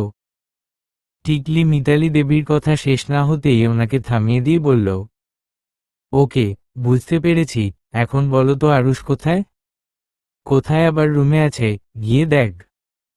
টিকলি অস্মিতাকে বলল, অস্মিতা, আমাকে আরুষের রুমে নিয়ে যাবে প্লিজ? অস্মিতা মাথা নাড়িয়ে হ্যাঁ বলল। তারপর অস্মিতা টিকলিকে নিয়ে আরুষের ঘরে গেল। অস্মিতা টিকলিকে আরুষের ঘরে রেখে আবার মিতালি দেবীর কাছে গেল। আরুষ ল্যাপটপে কাজ করছিল, টিকলি এসেই ল্যাপটপ বন্ধ করে দিল। আরুষ বিরক্ত হয়ে বলল, কে রে, ল্যাপটপকে বন্ধ করলো? আরুষ সামনে তাকিয়ে টিকলিকে দেখে ভ্রু কুঁচকে রইল। টিকলি উত্তর দিল, আমি ল্যাপটপ বন্ধ করেছি। How are you Aarush? চিনতে পেরেছ আমাকে? আরুষ টিকলির দিকে তাকিয়ে বলল, চিনব না কেন, তোমাকে না চেনার কি আছে? তাই তাহলে বলো তো কে আমি? আরুষ ভাবলেশহীনভাবে বলল, কেন তুমি টিকটিকি? টিকলি চোখ বড় বড় করে বলল, হোয়াট, আমি টিকটিকি? আরুষ বুঝতে পারল ও কি বলে ফেলেছে, তাই পরিস্থিতি সামাল দিতে বলল, হ্যাঁ মানে না, টিকটিকি কেন হবে তুমি? তোমার কি নিজেকে দেখে টিকটিকি মনে হয় নাকি? আমি জানতাম না কি নিজেই নিজেকে টিকটিকি মনে করতে পারে, তুমি তো বেশ অন্যরকম। হোয়াট ইয়ার আরুষ, কি যা তা বলছো এসব তুমি? আসলে আমসিউর, তুমি আমার নাম ভুলে গেছো। ভুর কি যে বলো না, তোমার নাম তো টিকটিকি এই রে না, আবার এটা কেন বলছি, তোমার নাম টিকলি। টিকলি দীর্ঘশ্বাস ফেলে বলল, অবশেষে তুমি আমার নামটা আর ঠিক উচ্চারণ করলে। হোয়াট এভার, বলছিলাম যে বিয়ে কবে করলে? আমরা তো জানলামই না, আমাদের কাউকে ইনভাইটও তো করলে না। আমার নিজের মাই জানতো না আমার বিয়ের কথা, আর তো তুমি। মানে? সত্যি বলতে কি আরুষ, তোমার কথাগুলো আমার মাথার উপর দিয়ে গেল। আরুষ বিড়বিড় করে বলল, তা তো মাথার উপর দিয়েই যাবে, এইটুকু তো মাথা। টিকলি আরুষের উপর বিরক্ত হয়ে বলল, আচ্ছা আরুষ, তুমি এরকম বিহেভ করছো কেন বলো তো? সেই তোমার ঘরে আসা থেকে দেখছি। আচ্ছা, তুমি কি আমার এখানে আসাতে বিরক্ত হচ্ছ? আরুষ ভদ্রতার খাতিরে বলল, এই একদমই না, আমি মজা করছিলাম। আচ্ছা বসো, একটু গল্প করা যাক। টিকলিও বসে আরুষের সাথে গল্প শুরু করে দিল। অস্মিতা টিকলির জন্য স্ন্যাক্স নিয়ে আরুষের ঘরে এসে দেখে টিকলি কোনো একটা কথায় হাসতে হাসতে বারবার আরুষের গায়ের ওপর উঠে যাচ্ছে। অস্মিতার প্রচুর রাগ হলো, হাজার হোক স্বামী তো, এভাবে গায়ের ওপর চড়ে বসলে রাগ তো উঠবেই। অস্মিতা স্ন্যাক্সের ট্রেটা টেবিলের ওপর বেশ জোরে শব্দ করে রাখল আর বলল, টিকলি, এগুলো খেয়ে নিন প্লিজ, মোমো স্পেশালি আপনার জন্য এসব বানিয়েছে। টিকলি মুচকি হেসে বলল, এই অস্মিতা প্লিজ আমাকে আপনি বলো না, আমাকে তুমি করে বলো। তুমি হয়তো আমার থেকে 1-1.5 বছরের ছোট, নয়তো আমরা সেম এজের, তাই আপনিটা বলো না প্লিজ, তুমি করে বললেই খুশি হব। অস্মিতা মুখে হাসি আনার চেষ্টা করে বলল, আমি চেষ্টা করব। আরুষ অস্মিতার অবস্থাটা আন্দাজ করতে পারল আর মনে মনে বলল, আরে তুমি তো খুব জ্বলছো দেখছি অস্মিতা, তোমার এই আগুনে তো তাহলে আর একটু ঘি ঢালা দরকার, যেন তুমি আরো জ্বলতে পারো, তাহলেই তো লাভ। আজ যেহেতু আরুষ আর অস্মিতার কালরাত্রি, তাই অস্মিতা মিতালি দেবীর ঘরে মিতালি দেবীর সাথে, আর আরুষ একা, আর আদিত্যবাবু অন্য রুমে ঘুমাবে। রাতে ডিনারের পর মিতালি দেবী জয়ন্তবাবুকে ফোন করে। জয়ন্তবাবু ফোন রিসিভ করেই বলে ওঠে, কে বলছেন? মিতালি দেবী উত্তর দেন, আমি আরুষের মা বলছিলাম। ও হ্যাঁ ম্যাডাম বলুন। ম্যাডাম আর বলবেন প্লিজ, আমি আপনার মেয়ের শাশুড়ি মা হই, সেই সূত্রে আমি আপনার বেয়ান। যদিও ম্যাডাম সম্মানের ডাক, কিন্তু আমার মনে হচ্ছে আপনি আমাকে আপনার বসের ওয়াইফ হিসেবে ম্যাডাম বলছেন, তাই ম্যাডাম ডাকবেন না প্লিজ। আচ্ছা, বলুন কোনো প্রয়োজন? আসলে যে পরিস্থিতিতে বিয়েটা হয়েছে আমাদের তরফ থেকে সেভাবে তো কিছুই হলো না, তাই ভাবছিলাম রিসেপশনটা যদি বড় করে আয়োজন করা যায় তাহলে খুব ভালো হয়। সে তো ভালো কথা, করুন, এটা আপনাদের ব্যাপার, আপনারা যা ভালো বোঝেন করুন। আমি বুঝতে পারছি আপনি আপনার মেয়ের উপর রাগ করে আছেন। সেটা কি স্বাভাবিক নয়? ওর দিকটা বুঝবেন না? জয়ন্তবাবু চুপ করে আছে। মিতালি দেবী আবার বললেন, একটা খুব জরুরি কথা বলবো, শুনবেন? হ্যাঁ বলুন, শুনছি। মিতালি দেবী তার কথাগুলো বলা আরম্ভ করলেন, আপনি আপনার মেয়েকে ভুল বুঝছেন, এই বিয়েতে অস্মিতার কোনো দোষ নেই, ও বাধ্য হয়েছে এই বিয়ে করতে। জয়ন্তবাবু অবাক হয়ে বললেন, বাধ্য হয়েছে মানে কি? ফোনে সব কথা বলতে পারছি না, তাই কালকে যদি আমি আপনাদের বাড়িতে গিয়ে সব ঘটনাগুলো বলি তাহলে কি কোনো সমস্যা হবে? জয়ন্তবাবু অস্থির হয়ে বললেন, না না, সমস্যা কেন হবে, আর বাড়িতে এসে বললেই ভালো হবে, কারণ এখানে আমার পরিবারের সবাই থাকবে, ওদেরও তো সবকিছু শোনা দরকার। তাহলে আমি কালকে ভাত কাপড়ের অনুষ্ঠানটা শেষ করে আপনাদের বাড়িতে যাব। জয়ন্তবাবু একটু ইতস্তত বোধ করে বলল, আচ্ছা ঠিক আছে, বলছিলাম কি একটা কথা জিজ্ঞেস করার ছিল। হ্যাঁ বলুন, এত ইতস্তত বোধ করছেন কেন, নির্দ্বিধায় বলুন। আমার মেয়েটা কেমন আছে? ভালো আছে, কিন্তু আপনাদের জন্য কষ্ট পাচ্ছে। আপনাদের সবাইকে ও আজ অনেকবার ফোন করেছে, কিন্তু আপনারা কেউই ওর ফোন ধরেননি। আচ্ছা যাই হোক, এখন রাখছি কেমন, কাল দেখা হবে। হ্যাঁ ঠিক আছে। আরুষ বিছানায় শুয়ে আছে আর মনে মনে ভাবছে, ভোর এই কালরাত্রি নিয়মটাকে বানালো, ভাল লাগে না। কোথায় বিয়ে করলাম, একটু বউ নিয়ে থাকবো, তা না নিয়ম এসে বাধা হয়ে দাঁড়ালো। অস্মিতা এখনো ওর বাড়িতে ফোন করে চলেছে, কিন্তু কেউ ওর ফোন ধরছে না। ওরও একটু রেগে গিয়ে ওর মাকে বলল, দিদিভাইকে সামনাসামনি না দেখতে চাও, অন্তত ফোনে একটা বার কথা বলো। নিজেরাও কথা বলছো না আর আমাকেও কথা বলতে দিচ্ছ না। জয়ন্তবাবু এতক্ষণ ঘরে বসে মিতালি দেবীর সাথে কথা বলছিলেন, উনি ওনার সাথে কথা শেষ করেই ঘর থেকে বেরিয়ে এসে সবাইকে বললেন, অস্মিতার শাশুড়িমা ফোন করেছিল, অস্মিতা ভালো আছে, কিন্তু আমাদের জন্য মন খারাপ।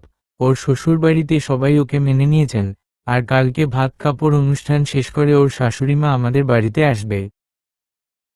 অস্মিতার মা রীনা দেবী বললেন, কালকেই আমাদের বাড়িতে আসবে অস্মিতার শাশুড়িমা, কিন্তু কেন? জয়ন্তবাবু তখন মিতালি দেবীর সাথে হওয়া সব কথা রীনা দেবী আর অরুকে বললেন। রীনা দেবী কেঁদে উঠে বললেন, আমার মেয়েটা বিয়ে করতে বাধ্য হয়েছে, কিন্তু কেন, কি এমন ঘটেছিল? অরু সবাইকে বলে উঠল, তোমরা দিদিভাইকে ভুল বুঝেছিল, কিন্তু ও বিয়ের আসরে বলেছিল একদিন তোমরা সব সত্যি জানবে, তখন বুঝবে ও কেন বিয়ে করছে। দেখলে ঠিক তাই হলো। সকালবেলা মিতালি দেবী ভোরবেলা ঘুম থেকে উঠে অনেক কিছু রান্না করছে, যেহেতু আজ ভাত কাপড়ের অনুষ্ঠান। অস্মিতা সকাল সকাল ঘুম থেকে উঠে এসে দেখে ওর শাশুড়ি মা রান্না করছে। অস্মিতা বলে, মম আমি হেল্প করব? মিতালি দেবী চোখ বড় বড় করে বলে, তুই হেল্প করবি মানেটা কি? আজ তোর ভাত কাপড়ের অনুষ্ঠান আর আজ তুই আমাকে রান্নায় হেল্প করবি? লোকে তো আমাকে বলবে আমি ছেলের বউ আসতে না আসতেই ছেলের বউকে খাটিয়ে মারছি, সবাই তো আমাকেই খারাপ বলবে। এরই মধ্যে কলিং বেলের আওয়াজ হলো। মিতালি দেবী গিয়ে অস্মিতাকে দরজা খুলতে বললেন। অস্মিতা দরজা খুলতেই দেখে গেটের বাইরে ডেলিভারি বয় দাঁড়িয়ে আছে। ডেলিভারি বয় অস্মিতাকে দেখেই বলল, এটা কি মিতালি ব্যানার্জির বাড়ি? উনি 5টা শাড়ি অর্ডার করেছিলেন। হ্যাঁ, এটা মিতালি দেবীর বাড়ি। ডেলিভারি বয় ওদের সব রুলস মেনটেন করে পার্সেলটা দিয়ে চলে গেল। অস্মিতা শাড়িগুলোর প্যাকেট ড্রয়িং রুমে রাখল। মিতালি দেবী অস্মিতার কাছে এসে শাড়িগুলোর প্যাকেট অস্মিতাকে দিয়ে বলল, এই সবগুলো শাড়ি তোর। তারপর অস্মিতার সাথে নিজের ঘরে গেল আর আলমারি থেকে কতগুলো সোনার গহনা আর ওই প্যাকেটগুলো থেকে একটা শাড়ি বের করে অস্মিতাকে দিয়ে বলল, এসব ধর, এই গহনাগুলো আমি আরুষের যে বউ হবে তার জন্য বানিয়েছিলাম। এখন তো তুই আরুষের বউ, এখন এই গহনাগুলো তোর। আজকে ভাত কাপড়ের অনুষ্ঠানে এই শাড়ি আর গয়নাগুলো দিয়ে সাজবি কেমন? অস্মিতা হ্যাঁ সূচক মাথা নাড়িয়ে মিতালি দেবীর পাছুয়ে প্রণাম করল। মিতালি দেবী বললেন, এই প্রণাম করছিস কেন এখন? অস্মিতা মুচকি হেসে বলল, আমার মা শিখিয়েছে কোনো গুরুজন ভালোবেসে কিছু দিলে তাকে প্রণাম করবি, তাই তোমাকে প্রণাম করলাম। বাহ, দারুণ শিখিয়েছে তো তোর মা। শোন, আমি এখন একটু আরুষের ঘরে যাই, গিয়ে দেখি নবাবজাদা ঘুম থেকে উঠলেন কিনা। মিতালি দেবী আরুষের রুমে গিয়ে ওর গায়ের চাদর টান দিয়ে বললেন, এই বদ ছেলে উঠে পড়, কটা বাজে খেয়াল আছে? আর একটু ঘুমাই, কালকে ঠিকমতো ঘুমোতে পারিনি। ঘুমোতে পারিসনি কেন রে? কি এমন রাজকার্য করেছিস যে তুই রাতে ঠিকমতো ঘুমোতে পারিসনি? অস্মিতার বিরহে ঘুমোতে পারিনি। মিতালি দেবী জোরে বলে উঠলেন, কি বললি তুই? আরুষ এতক্ষণ ঘুমের মধ্যে কথাগুলো বলছিল। মিতালি দেবীর কথা শুনে উঠে বসে বলল, কই কিছু বলিনি তো আমি। বুঝি বাপ, সবই বুঝি। আমি তোর অভিভাবক, তুই আমার না। ফ্রেশ হয়ে নিচে আয়। মিতালি দেবী চলে গেলে আরুষ নিজেই নিজেকে গালি দিল কিছুক্ষণ নিজের ব্রেক ছাড়া কথার জন্য। দুপুরের একটু আগে টিকলি আরুষদের বাড়িতে আসলো। মিতালি দেবী ওকে ইনভাইট করেছে। টিকলি এসে অস্মিতাকে দেখে বলল, অস্মিতা এখনো রেডি হওনি তুমি? যাক, ভালোই হয়েছে, চলো আমি তোমাকে সাজিয়ে রেডি করে দিচ্ছি। এই না গো, তার কোনো প্রয়োজন হবে না, আমি নিজেই সেজে নেব। মিতালি দেবী অস্মিতাকে বলল, অস্মিতা তুই টিকলির কাছেই রেডি হয়ে নে, ও খুব ভালো সাজাতে পারে, যা রেডি হয়ে নে। অস্মিতা লক্ষ্মী মেয়ের মতো টিকলির সাথে চলে গেল। ভাত কাপড়ের সময় অস্মিতা লাল আর কলাপাতা মিক্সড কালারের জামদানি পরেছে, সাথে সোনার গয়না, হালকা মেকআপ, সিঁথিভর্তি সিঁদুর, কপালে টিপ আর মাথায় ঘোমটা দেওয়া। আরুষ লাল পাঞ্জাবি আর সাদা পাজামা পরেছে, হাতে ঘড়ি, আর চুলগুলো কপালে রাখা। একেই আরুষ সুদর্শনীয় একটা ছেলে, তার উপর লাল পাঞ্জাবি অসম্ভব সুন্দর লাগছে ওকে দেখতে, আর অস্মিতাও কম না, ওকেও দারুণ লাগছে, একদম পারফেক্ট ম্যাচ। এরপর আরুষ অস্মিতার ভাত কাপড়ের অনুষ্ঠান হলো। খাওয়া দাওয়ার সময় অস্মিতাকে আরুষের দেওয়া ভাতের থালা দেওয়া হলো, যেটাতে অনেক আইটেম রয়েছে আর থালাটায় খাবারগুলো বেশ সুন্দর করে সাজানো। মিতালি দেবী অস্মিতাকে খুব আদর করে খাওয়াচ্ছে, সবাই জামাই আদর করে, এখানে বউ আদর চলছে। আরুষ সবাইকে শুনিয়ে শুনিয়ে মিতালি দেবীকে উদ্দেশ্য করে বলল, ওকে এত আদর করে খাওয়ানোর কি আছে? আমরা তো এখানে আছি, আমাদের তো এভাবে খাওয়াচ্ছ না। আগে যদি জানতাম এমনটা হবে তাহলে বিয়ে করা তো দূর, বিয়ের কথা মুখ দিয়ে উচ্চারণ অবধি করতাম না। মিতালি দেবী আরুষকে ধমক দিয়ে বলল, চুপ করে থাক, হিংসুটে ছেলে একটা।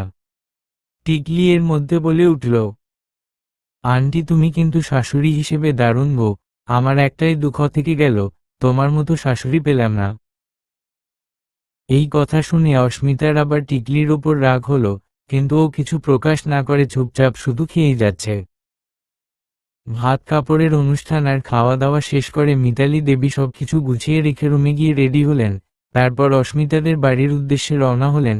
মিতালি দেবীর সাথে আদিত্যবাবুও গেলেন। মিতালি দেবী আর আদিত্যবাবু চলে যাওয়ার পর টিকলি, অস্মিতা আর আরুষ আড্ডা দিতে বসল।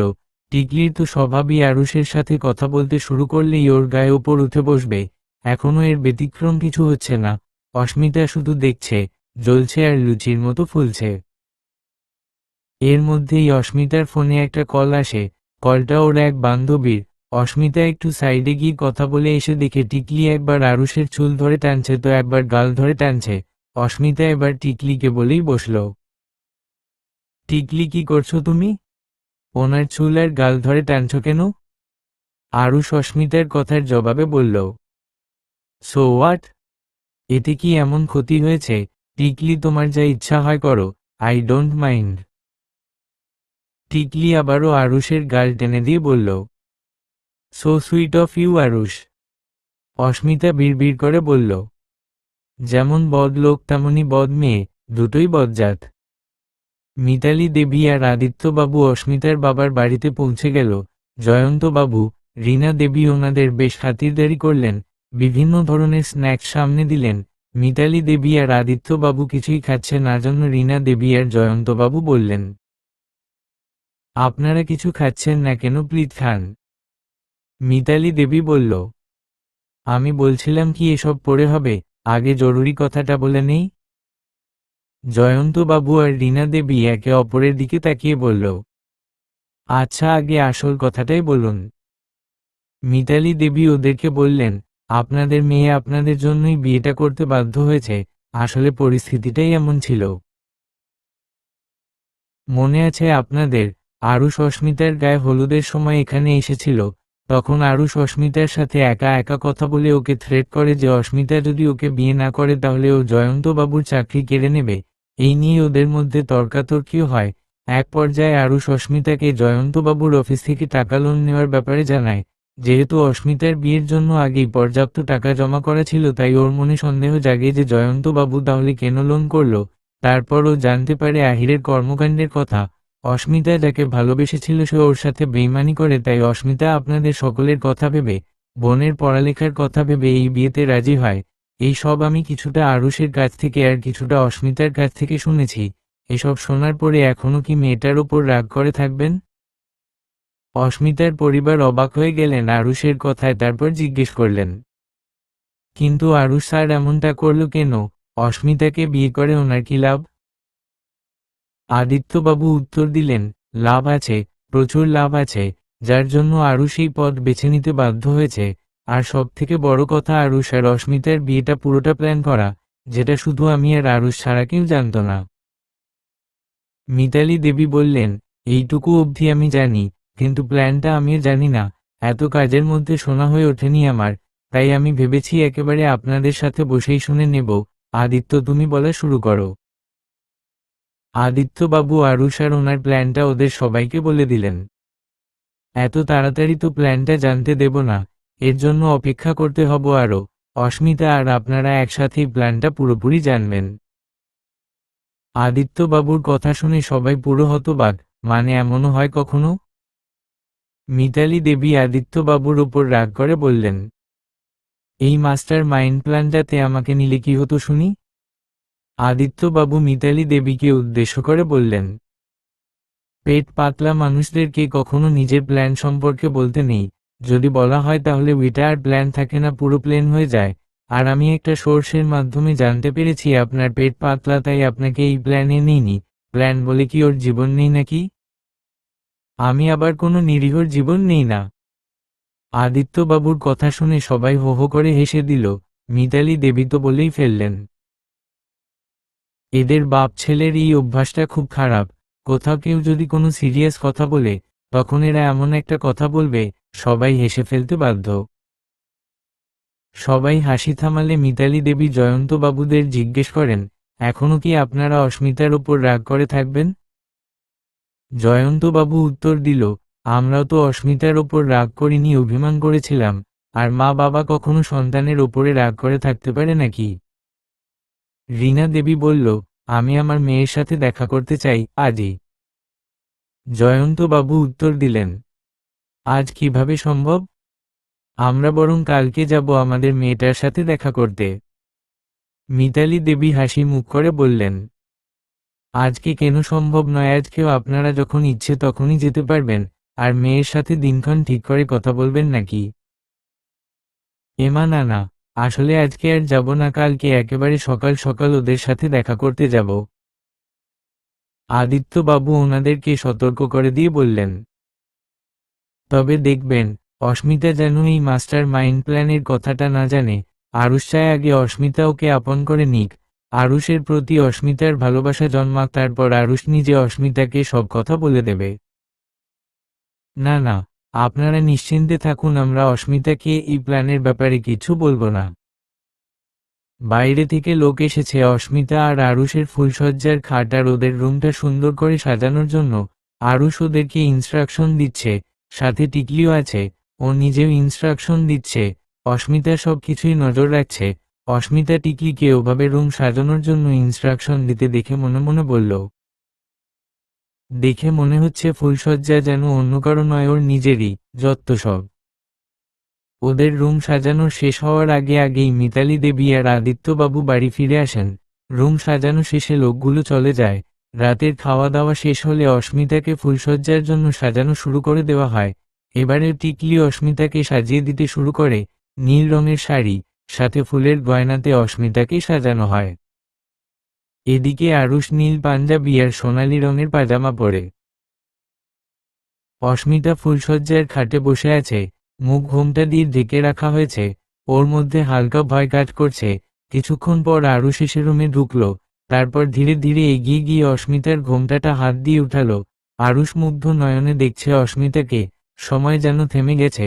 ও অস্মিতাকে অপলকভাবে দেখেই যাচ্ছে। অস্মিতার চেহারায় একটা অদ্ভুত মায়া কাজ করছে, যেটা শুধু এখন আরুষই বুঝতে পারছে।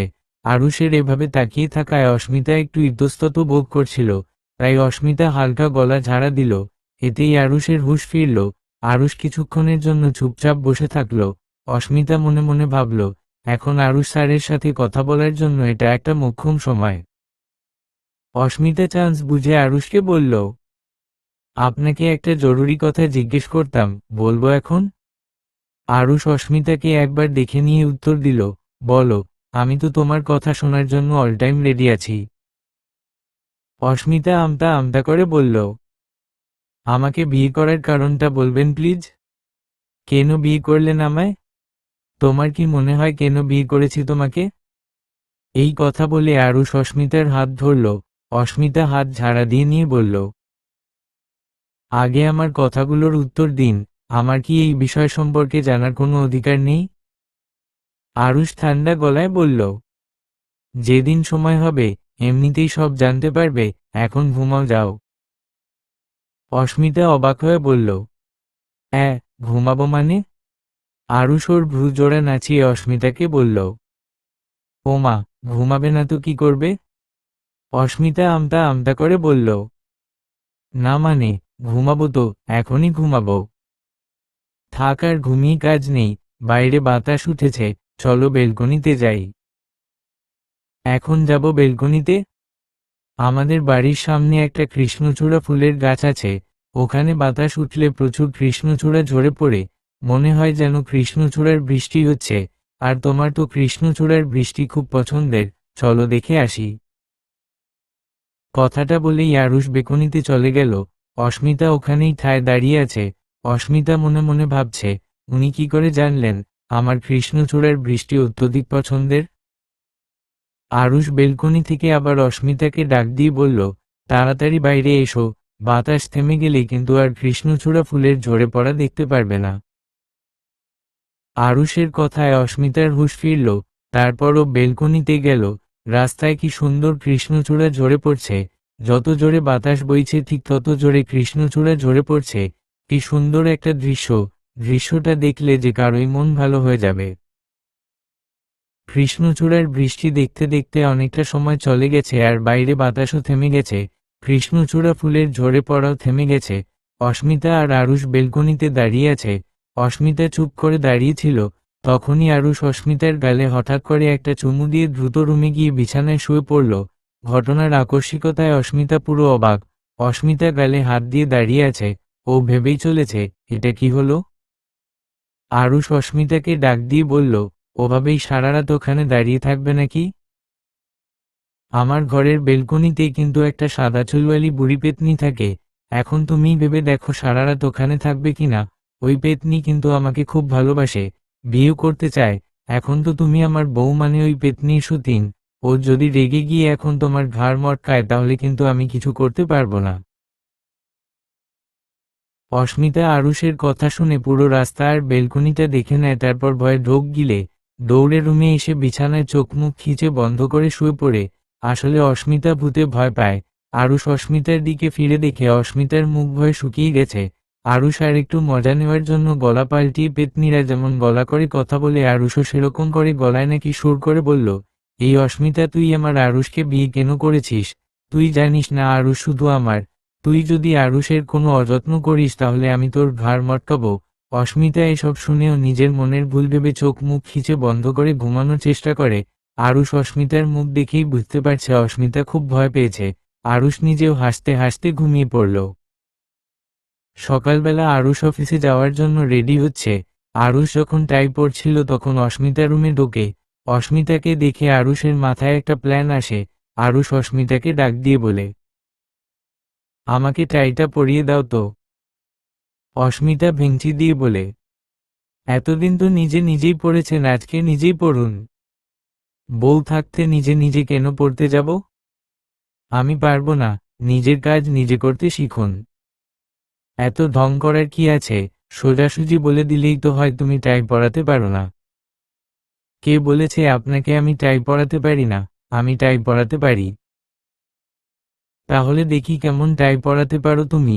আমাকে পরিয়ে দাও তো, আর যদি না পরাও তাহলে বুঝবো তুমি মুখেই বড় বড় কথা বলতে পারো কিন্তু আসলে তুমি টাই পরাতে পারো না, তাই পরিয়ে দিচ্ছ না। আমি আপনার মতো জিরাফ না, তাই আপনাকে হাতের নাগালে পাবো না। একটু নিচু হলে ভালো হয়, টাই পরিয়ে নিতে চাইলে নিচু হন। আরুষ দুষ্টুমি করে বলল, নিচু হতে পারবো না। তুমি এক কাজ করো, সিনেমা নাটকে নায়িকারা নায়কের পায়ের ওপর উঠে যেভাবে টাই পরিয়ে দেয় তুমিও সেভাবে দাও। অস্মিতা আরুষের কথা শুনে বিরক্ত হয়ে একটা দীর্ঘশ্বাস ফেলে আরুষের পায়ের ওপর উঠে টাই পরিয়ে দিতে নেবে, তখনই আরুষ অস্মিতার কোমর জড়িয়ে ধরে। আরুষের এই কাণ্ডে অস্মিতা হালকা কেঁপে ওঠে, তবুও কিছু না বলে চুপচাপ টাই বেঁধে দেয়। কিন্তু আরুষ অস্মিতাকে ছাড়ছে না। অস্মিতা ওর পা দিয়ে আরুষের পায়ে জোরে পাড়া দিতেই আরুষ আঁক করে অস্মিতাকে ছেড়ে দেয় আর বিরক্ত নিয়ে বলে, আনরোমান্টিক একটা মেয়ে। কালকের ঘটনাতেই বুঝে গেছিলাম আপনার ক্যারেক্টারের সামান্য দোষ আছে। আজকে পুরোপুরি বুঝলাম যে হ্যাঁ, আপনার ক্যারেক্টারে প্রবলেম আছে। এটাকে কেউ ক্যারেক্টারের দোষ বলবে না, বুঝেছ? এটাকে রোমান্স বলবে। সবাই বলবে দেখো দেখো অস্মিতার বর কত রোমান্টিক। বিশ্বাস না হলে পাঠকদের কাছে জিজ্ঞেস করে দেখো আমি রোমান্টিক কিনা। আচ্ছা বুঝেছি, এবার নিচে চলুন। এরপর অস্মিতা আর আরুষ নিচে নেমে এলো। অস্মিতা নিচে নেমে হা হয়ে গেছে। ও কি কোনো স্বপ্ন দেখছে নাকি? অস্মিতা আর আরুষ নিচে নেমে এলো। অস্মিতা নিচে নেমে হা হয়ে গেছে। ও কি কোনো স্বপ্ন দেখছে নাকি? অস্মিতার চোখের সামনে ওর বাবা মা আর বোন বসে আছে। ও যেন নিজের চোখকে বিশ্বাস করতে পারছে না। রীনা দেবী অস্মিতাকে নাম ধরে ডাকতেই অস্মিতা বুঝতে পারল ও কোনো স্বপ্ন দেখছে না। সত্যি সত্যিই ওর মা বাবা এসেছে। কিন্তু পরিবারকে এখানে আসতে দেখে ওর মনে কিছু প্রশ্ন ঘুরপাক খাচ্ছে। রীনা দেবী আবার অস্মিতাকে ডাক দিয়ে বলল, মায়ের কাছে আসবি না? অস্মিতা দৌড়ে গিয়ে ওর মাকে জড়িয়ে ধরে হাউমাউ করে কেঁদে উঠল। রীনা দেবী অস্মিতার কান্না দেখে বলল, এই মেয়ে, কাঁদছিস কেন? একদম কাঁদবি না আর তুই। অস্মিতা তবুও কেঁদেই যাচ্ছে। জয়ন্তবাবু অস্মিতার কাছে এসে ওর মাথায় হাত বুলিয়ে দিতে দিতে বললেন, আর কাঁদিস না মা, আমরা তোকে ভুল বুঝেছিলাম রে, তার জন্য আমরা অনুতপ্ত। তুই আমাদের জন্য বিয়ে করলি আর উল্টো আমরাই তোকে ভুল বুঝলাম, সরি রে মা। এই পাষাণ বাপটাকে ক্ষমা করে দিস। অস্মিতা এইবার কান্না থামিয়ে বলল, না বাবা, তোমাদেরও এখানে কোনো দোষ নেই। যে কোনো বাবা মাই ওই পরিস্থিতির শিকার হলে এমন আচরণই করত। কিন্তু আমার প্রতি তোমাদের ভুল ধারণা যে চলে গেছে, তোমরা আবার আমাকে কাছে টেনে নিয়েছ, এতেই আমি খুশি। অরু ওদের কথার মাঝে এবার ফোড়ন কেটে বলল, আজ আমি পর বলে কারোর টেনশন পাই না, যাকে নিজের দিদিভাই মনে করে দেখা করতে এলাম আর জানতে পারলাম সেও আমার কেউ না, তাই তো আমাকে কেউ পাত্তা দিচ্ছে না। অস্মিতা অরুর কথা শুনে অরুর কাছে গিয়ে ওকে জড়িয়ে ধরে বলল, ওলে আমার বনুটা রাগ করেছে রে, রাগ করিস না, তোকে চকলেট কিনে দেব। তোকে খুব মিস করেছি রে দিদিভাই। আমিও তোদের সবাইকে অনেক মিস করেছি। আরুষের মাঝে অরুকে উদ্দেশ্য করে বলে উঠল, তো শালিকা জিজুর কাছে যে যে আবদার করার ছিল তা এক এক করে বলো তো দেখি। আফটার অল শালিকা বলে কথা, শালিকার অভিমান তো ভাঙাতে হবে নাকি? তারপর দেখি শালিকা কিভাবে বলে যে ওকে কেউ পাত্তা দেয় না। আরুষের এই কথার পর শুরু হলো জামাইবাবু আর শালিকার আড্ডা। ওদের এখন থামায় কে? সবার মধ্যে সব মিটমাট হয়ে গেল। অস্মিতা জানতে পারল যে ওর শাশুড়িমা অর্থাৎ মিতালি দেবীর কারণেই ওদের পরিবারের ভুল বোঝাবুঝি মিটেছে। অস্মিতা ওর মিতালি দেবীর প্রতি কৃতজ্ঞতা প্রকাশ করল।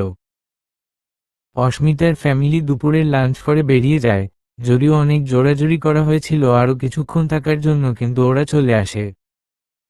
যাওয়ার আগে অস্মিতার মা রীনা দেবী অস্মিতাকে বলে, বিয়ে যখন হয়েছে, সম্পর্ক যখন জুড়ে গেছে, তখন সম্পর্কের যে দায়িত্ব কর্তব্যগুলো আছে সেগুলো পালন কর। অতীত ঘাটিস না, মনেও রাখিস না। যে অতীত ঘাটলে অন্ধকার ছাড়া কোনো আলোর পথ পাওয়া যায় না, সেই অতীত না মনে করাই ভালো। আমাদের দেওয়া পরিবারের অন্য সব শিক্ষা যেহেতু মেনে চলেছিস, তখন এই শিক্ষাটাও মেনে নে। আরুষ খুব ভালো ছেলে, এবারে তুই ঠকবি না।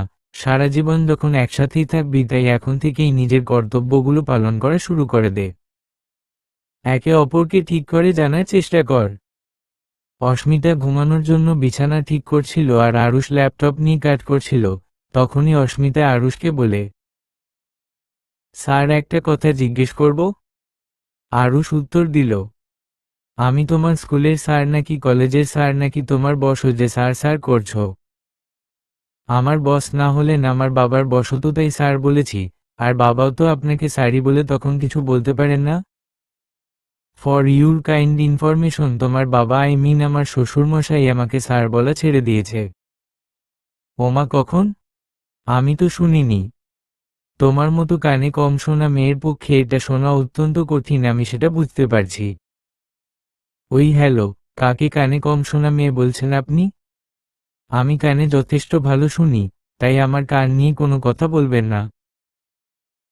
পাগল কি কখনো স্বীকার করে যে সে পাগল? তাই তুমি যে কানে কম শোনো তা যে স্বীকার করবে না, এটাই স্বাভাবিক।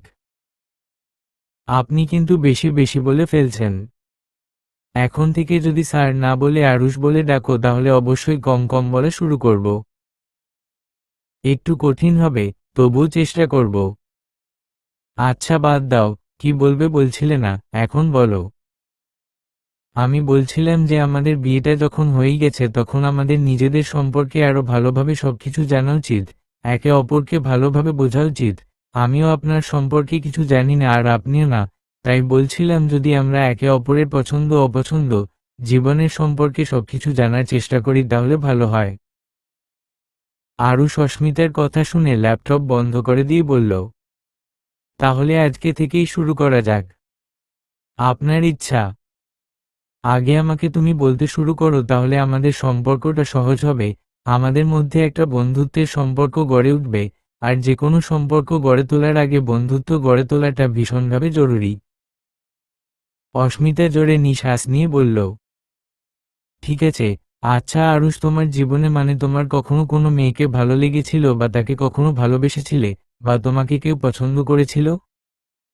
আরুষ মুচকি হেসে উত্তর দিল, জীবনে আমাকে অনেক মেয়ে পছন্দ করেছে, এখনো করে। কলেজ লাইফে লাভ লেটারও পেয়েছি। আর আমার জীবনে আমি একটা মেয়েকে নিয়ে খুব পজেসিভ। ওকে সেই প্রথম দেখা থেকেই আমার ভালো লাগে, আস্তে আস্তে আমি তাকে ভালোবেসে ফেলি। অস্মিতা মুখ কালো করে বলল, এখনো ভালোবাসেন? হ্যাঁ, আর সারা জীবনই বেঁচে যাব। এখন এই সেম প্রশ্নটাই আমি তোমাকে করছি, এখন উত্তর দাও। আপনি তো জানেনই আহিরের আর আমার সম্পর্ক ছিল। অস্মিতার কথা শুনে আরুষ বলল, হুমম, তা তো জানি, সম্পর্ক ছিল, কিন্তু এখন তো আর নেই। হয়তো। হয়তোর কি আছে, তোমার আর আহিরের তো এখন আর কোনো সম্পর্ক নেই। বাই দা ওয়ে, তোমার কথা শুনে কি মনে হচ্ছে জানো? কি মনে হচ্ছে? মনে হচ্ছে যেন তুমি এখনো আহিরকে ভালোবাসো। অস্মিতা মুচকি হেসে বলল, সত্যি কথা বলতে প্রথম ভালোবাসা তো ভোলা তো একটু কঠিনই, তাই না? এই কথা শুনে আরুষের মুখ কালো হয়ে গেল। আরুষ অস্মিতাকে বলল, অনেক কথা হয়েছে, এখন শুয়ে পড়ো, কালকে তোমাদের বাড়িতে যেতে হবে মনে আছে তো, যাও ঘুমিয়ে পড়ো। অস্মিতা আরুষের মুখ দেখে মুচকি হাসল। তারপর বিছানায় গিয়ে ঘুমিয়ে পড়ল। কিছুক্ষণ পর আরুষও লাইট বন্ধ করে গিয়ে ঘুমিয়ে পড়ল। পরের দিন আজকে আরুষ নিজেই টাই পরল, অস্মিতাকে দিয়ে টাই পরিয়ে নিল না। আরুষ রেডি হওয়ার সময় অবশ্য অস্মিতা আরুষের কাছে এসেছিল, কিন্তু আরুষ কিছু না বলায় অস্মিতা নিজে ওপর দিয়ে কিছু বলেনি। ব্রেকফাস্টের সময় আরুষ চুপচাপ এক ধ্যানে খেয়েই যাচ্ছে। মিতালি দেবী তখনই আরুষকে বলল, কিরে, এত তোদের অস্মিতাদের বাড়িতে যাওয়ার কথা, তাহলে তুই অফিসের পোশাক পরেছিস কেন? অফিসে যাব তাই। অফিসে যাবি মানেটা কি? না না, আজ কোনো অফিস হবে না। আজকে অফিসের সব কাজ তোর বাবা সামলিয়ে নেবে। আজকে তোর আর অফিসে যাওয়ার দরকার নেই। আরুষ উত্তর দিল, যাওয়া তো দেরি আছে, একটা ইম্পর্ট্যান্ট মিটিং আছে, তাই আমাকে যেতেই হবে। মিটিংটা তোর বাবা সামলে নেবে। এটা সম্ভব না মমো, আমি এই প্রজেক্টের দায়িত্বে আছি, তাই আমাকেই মিটিংটা করতে হবে। চিন্তা করো না, আমি 2-2.5 ঘন্টার মধ্যেই চলে আসব। আরুষ আবার খাওয়া শুরু করল।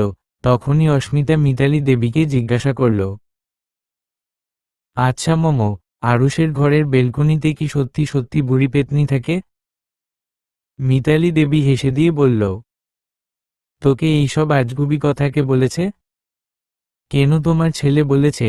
আমি পরশুদিন গলার আওয়াজও পেয়েছি, কালকেই বলবো ভেবেছিলাম, কিন্তু বলা হয়ে ওঠেনি। মিতালি দেবী অট্টহাসিতে মেতে উঠলেন আর বললেন, এসব কিছুই সত্যি না, ও তোকে ভয় দেখানোর জন্য এসব বলেছে। আর ও বোধহয় নাকি গলা দিয়ে পেতনির আওয়াজ বের করেছে, কি তাই না আরুষ? আরুষের কান টেনে ধরলেন মিতালি দেবী।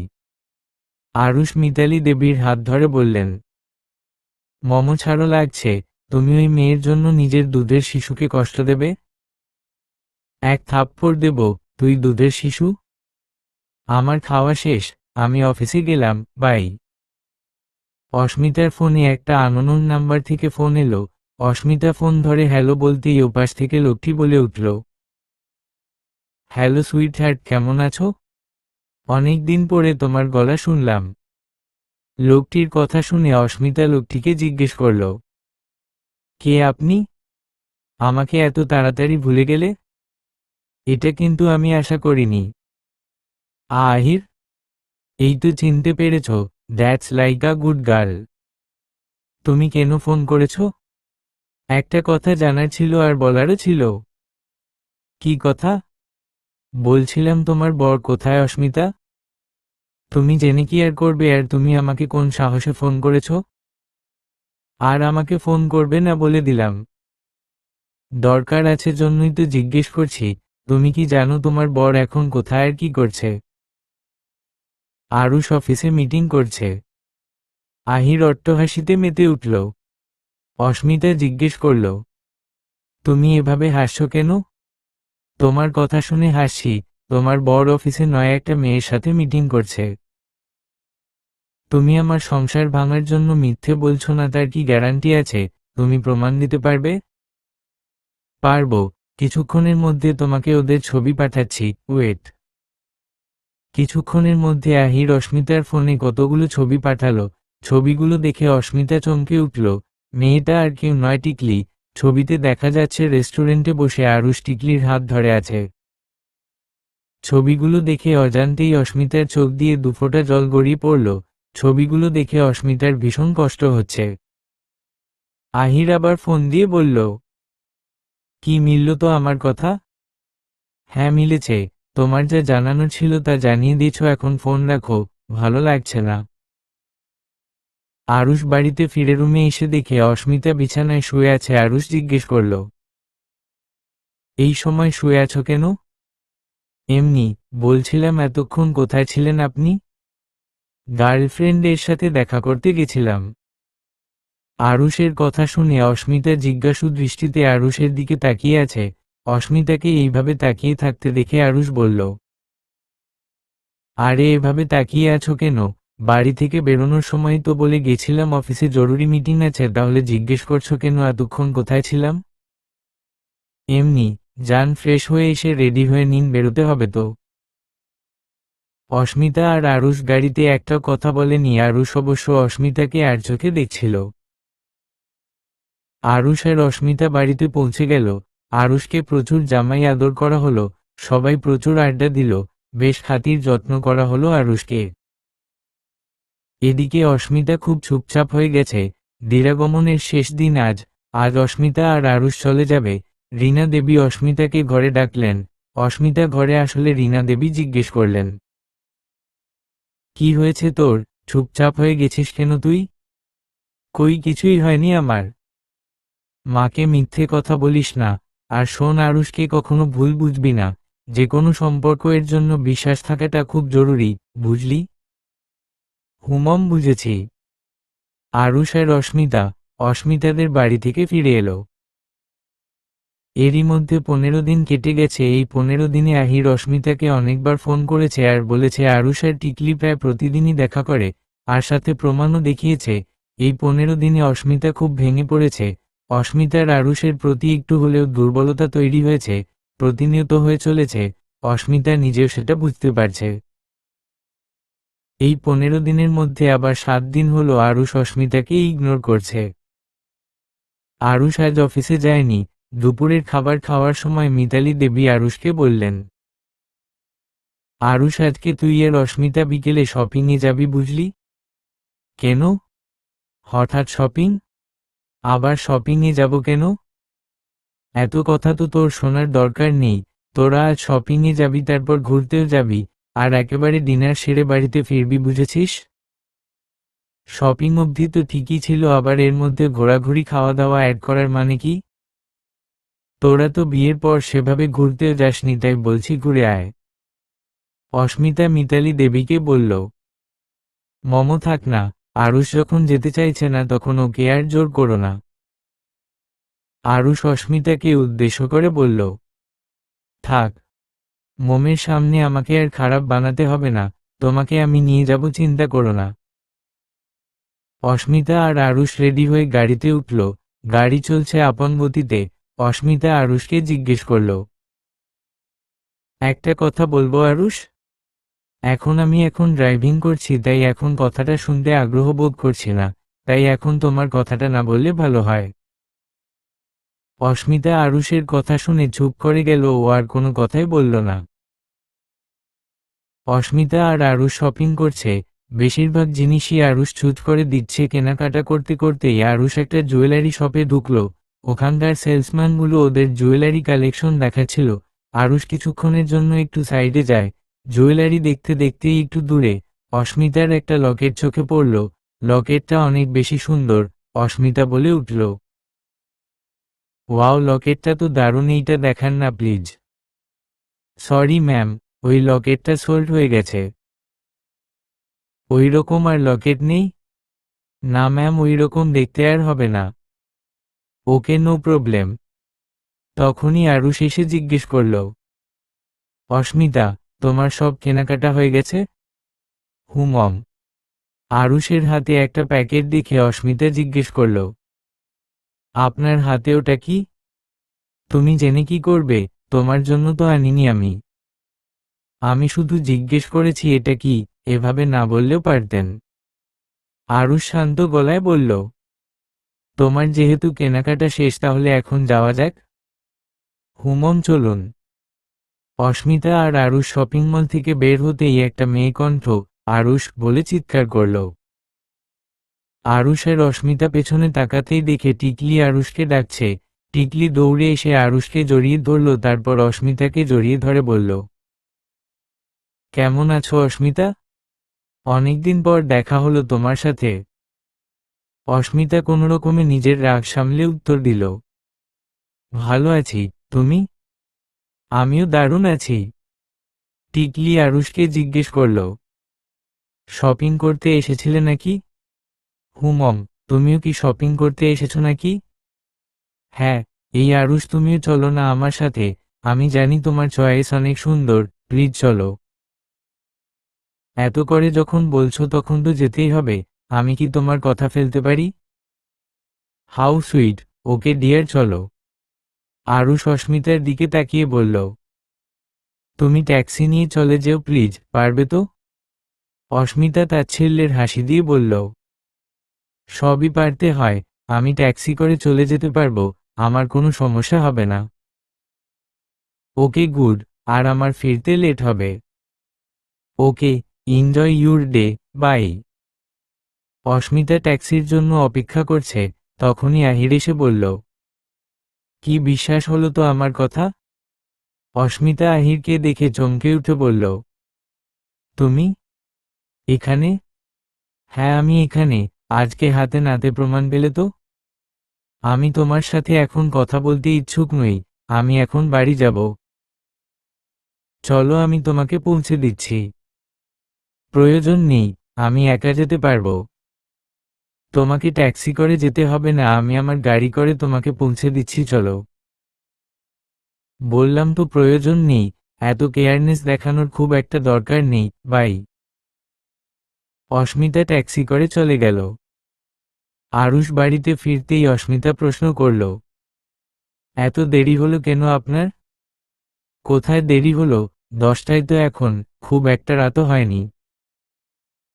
এতক্ষণ লাগালেন শপিং করতে? এতই শপিং করলেন যে 4 ঘন্টা লেগে গেল বাড়ি ফিরতে? শপিং করতে এত সময় লাগেনি তো। আসলে শপিং শেষে আমি টিকলি ঘুরতে গেছিলাম, ও বায়না ধরল তাই। বাহ, বেশ ভালো। আচ্ছা, ফ্রেশ হয়ে আসুন, ডিনার করতে হবে। আমি ডিনার করে এসেছি, তাই আর খাবো না। তুমি খেয়েছো? আমি খেলেই কি বা না খেলেই কি তাতে আপনার তো কিছু যায় আসে না। তাই আপনাকে বলার প্রয়োজনও মনে করছি না যে আমি খেয়েছি কিনা। আমি তো একটা সিম্পল কথাই বলেছি, এত রিয়্যাক্ট করার কি আছে? অস্মিতা চিৎকার করে বলল, ওহ তাই নাকি মিস্টার আরুষ ব্যানার্জি?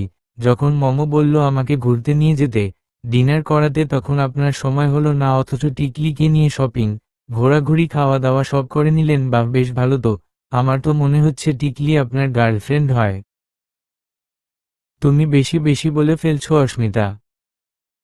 বেশি বেশি আমি বলছি না। আমি যা বলছি তা সবই সত্যি। এবার বুঝতে পেরেছি আপনার ভালোবাসার মানুষটি কে। আপনার ভালোবাসার মানুষটি হলো টিকলি। গার্লফ্রেন্ড যখন ছিলই তখন আমাকে কেন বিয়ে করেছিলেন? ও, বুঝতে পেরেছি, আমার বাবা তো আপনার অফিস থেকে লোন করেছিল, তাই আপনি আমাকে বন্ধকি হিসেবে বিয়ে করেছেন, তাই না? জাস্ট শাট আপ অস্মিতা। তুমি কিন্তু তোমার সীমা ছাড়িয়ে যাচ্ছ। আমি মোটেও আমার সীমা ছাড়াচ্ছি না। আমি যা বলছি তা একদমই সঠিক বলছি। তুমি ভুল বুঝছো। আমার কথাটা একবার শোনো প্লিজ। আপনার কোনো কথা আমি এখন শুনবো না, শুনতে চাইও না। অস্মিতা গিয়ে বিছানায় শুয়ে পড়ল আর আরুষ বেলকনিতে চলে গেল। আরুষ বেলকনিতে দাঁড়িয়ে কৃষ্ণচূড়ার গাছটার দিকে চেয়ে আছে। এই কৃষ্ণচূড়ার গাছটার জন্যই অস্মিতার সাথে আরুষের দেখা হয়েছিল। অস্মিতা বিছানায় শুয়ে শুয়ে কান্না করছে। সকালবেলা আরুষ আর অস্মিতা কোনো কথা বলেনি। ব্রেকফাস্টের সময় অস্মিতা মিতালি দেবীকে বলল, মম, একটু বাবার বাড়িতে যেতে চাচ্ছিলাম, মায়ের জন্য মন খারাপ করছে, আমি ঘুরে আসি। মিতালি দেবী মুচকি হেসে উত্তর দিলেন, এতে আমার পারমিশন নেয়ার কি আছে? যা ঘুরে আয়, ওদেরকে দেখে আয়। আরুষ তোকে পৌঁছে দিয়ে আসবে। না মম, আরুষকে যেতে হবে না, আমি একাই যেতে পারবো। আরুষ শান্ত গলায় অস্মিতাকে বলল, মম যখন বলছে, তখন আমি তোমাকে পৌঁছে দেব। তুমি ব্রেকফাস্ট করে রেডি হয়ে নাও। অস্মিতা আর কিছু বলল না। আরুষ আর অস্মিতা দুজনেই খাবার নিয়ে নাড়াচাড়া করে যাচ্ছে, শুধু দুজনের একজনও খাবার মুখে তুলছে না। মিতালি দেবী জিজ্ঞেস করলেন, কিরে, কেউ খাবার মুখে দিচ্ছিস না কেন? কিছু হয়েছে? দুজনেই একসাথে উত্তর দিল, না মম, কিছুই হয়নি। আরুষ অস্মিতার সাথে কথা বলার চেষ্টা করছে, কিন্তু কিছুতেই বলতে পারছে না। অস্মিতা বারবার আরুষকে এড়িয়ে যাচ্ছে। গাড়িতে আরুষ অস্মিতাকে বলল, তোমাকে একটা কথা বলতে চাইছি কখন থেকে, কিন্তু তুমি পাত্তাই দিচ্ছ না। আরে আপনিই তো কালকে বললেন ড্রাইভিং করার সময় কোনো কথা শুনতে বা বলতে আপনি আগ্রহী থাকেন না, তাহলে এখন আবার কি কথা বলতে চাইছেন? আর আমি এখন আপনার কথাটা শোনার প্রয়োজন বোধ করছি না, তাই কথাটা এখন না বললে ভালো হয়। আরুষের কালকের কথা মনে হলো, তাই ও চুপ করে গেল। অস্মিতা বাড়ির ভেতরে ঢোকার আগে বলল, আপনি ভেতরে আসবেন না? না, আমার কাজ আছে। তো কবে বাড়িতে ফিরবে? ঠিক বলতে পারছি না। আচ্ছা, যেদিন ফিরবে সেই দিন ফোনে বলে দিও তোমাকে নিতে আসব। প্রয়োজন নেই, আমি একা যেতে পারবো।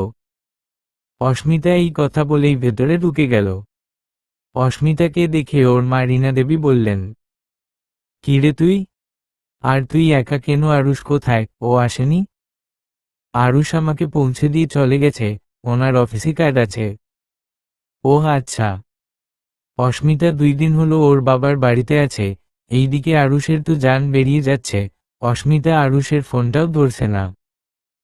দুপুরবেলা রীনা দেবী অস্মিতার কাছে এসে বলল, কিরে তোর আর আরুষের কি হয়েছে? কই কিছুই হয়নি তো। মিথ্যা কথা বলবি না। আরুষ ফোন করেছিল, তুই নাকি ওকে ভুল বুঝেছিস। ভুল তো বুঝিনি, যা বোঝার ঠিকই বুঝেছি। তুই একবারও আরুষের কথা শুনতে চেয়েছিস? কি আর শুনবো, যা শোনার শুনে নিয়েছি, যা বোঝার বুঝে নিয়েছি। একতরফা শুধু বলে গেলেই হয় না, অন্যজনের কথা শুনতে হয়, সে ঠিকই বলুক আর বেঠিকই বলুক, তবুও শোনা দরকার। আর একটা সম্পর্কে বিশ্বাস থাকাটা খুব জরুরি, তাহলে সম্পর্ক অটুট হয়। আরুষের কথাটা একবার শুনে নে। তুমি আমার মা হয়ে ওর সাপোর্ট করছো? তুমি বুঝবে না আমি কেন এরকম করছি। আমি নিজের চোখে সব দেখেছি। আমার ফিলিং তুমি বুঝতে পারবে না মা। আর বিশ্বাস কাকে করব যে বিশ্বাস জন্মানোর আগেই বিশ্বাস ভাঙে তাকে? ওকে ফাইন, আমি কালকে সকালেই এখান থেকে চলে যাব। রাত 1। পৃষ্ঠা অস্মিতা রকিং চেয়ারে বসে আছে। কিছুতেই ঘুম আসছে না ওর। শুধু একটাই কথা বারবার মনে হচ্ছে, আরুষ কি বলতে চায় আমাকে, আর মা ওকে কেন সাপোর্ট করছে। তাহলে একবার কি আরুষকে ওর কথাগুলো বলার জন্য সুযোগ দেওয়া উচিত? আমার নিজেরও তো ওনার কাছ থেকে অনেক প্রশ্নের উত্তর পাওয়া বাকি আছে। তাহলে কি করব আমি? শুনে দেখব একবার ওনার কথাগুলো। এসব ভাবতে ভাবতেই অস্মিতার ঘরের বেলকনির দরজায় খটখট আওয়াজ হয়। অস্মিতার এমনিতেই ভূতের ভয় বেশি। অস্মিতা ঢোক গিলে বলে, কে? ওপাশ থেকে উত্তর আসে, আমি আরুষ। দরজা খোলো। আপনি এই সময় আমার বেলকনিতে কি করছেন, আর আপনি এলেন কি করে? সব বলবো, তুমি আগে দরজা খোলো প্লিজ। অস্মিতা দরজা খুলে দিতেই আরুষ অস্মিতাকে বলল, চলো আমার সাথে। সে কি, কোথায় যাব?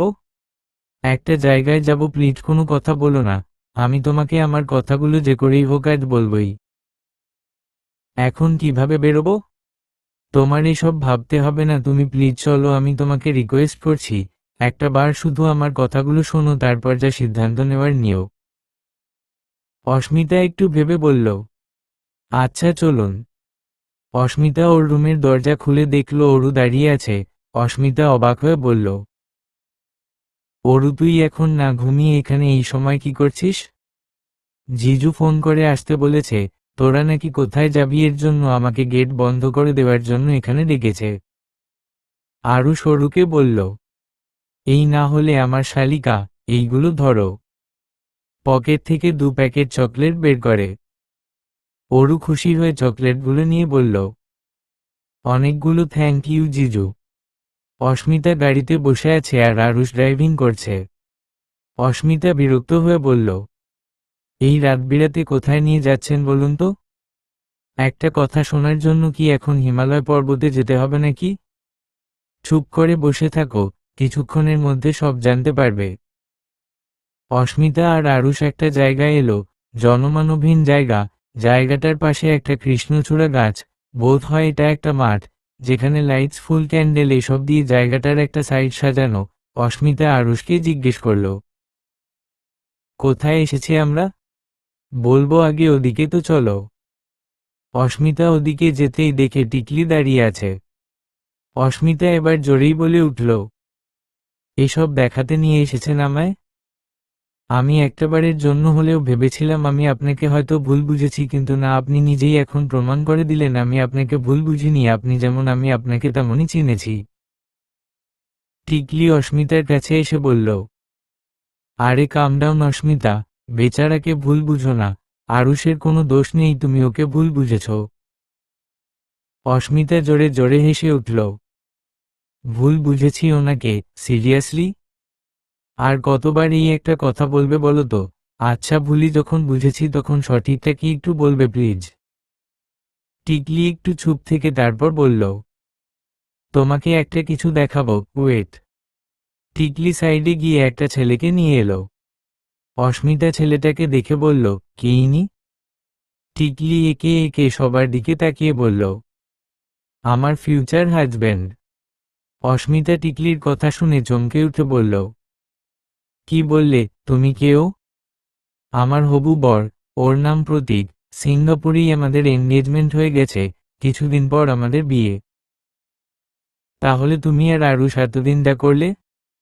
টিকলি হেসে ফেলল আর বলল, আমি আর আরুষ শুধুই বন্ধু, এর বাইরে আর কিছু না। আর আমরা যা করেছি সেটা ছিল অভিনয়, এর পেছনে অনেক কারণ আছে, যা তুমি আরুষের কাছ থেকে শুনে নাও, কারণ এই কারণের পেছনে আরো বড় একটা কারণ আছে যা তুমি শুরু থেকে না শুনলে বুঝতে পারবে না।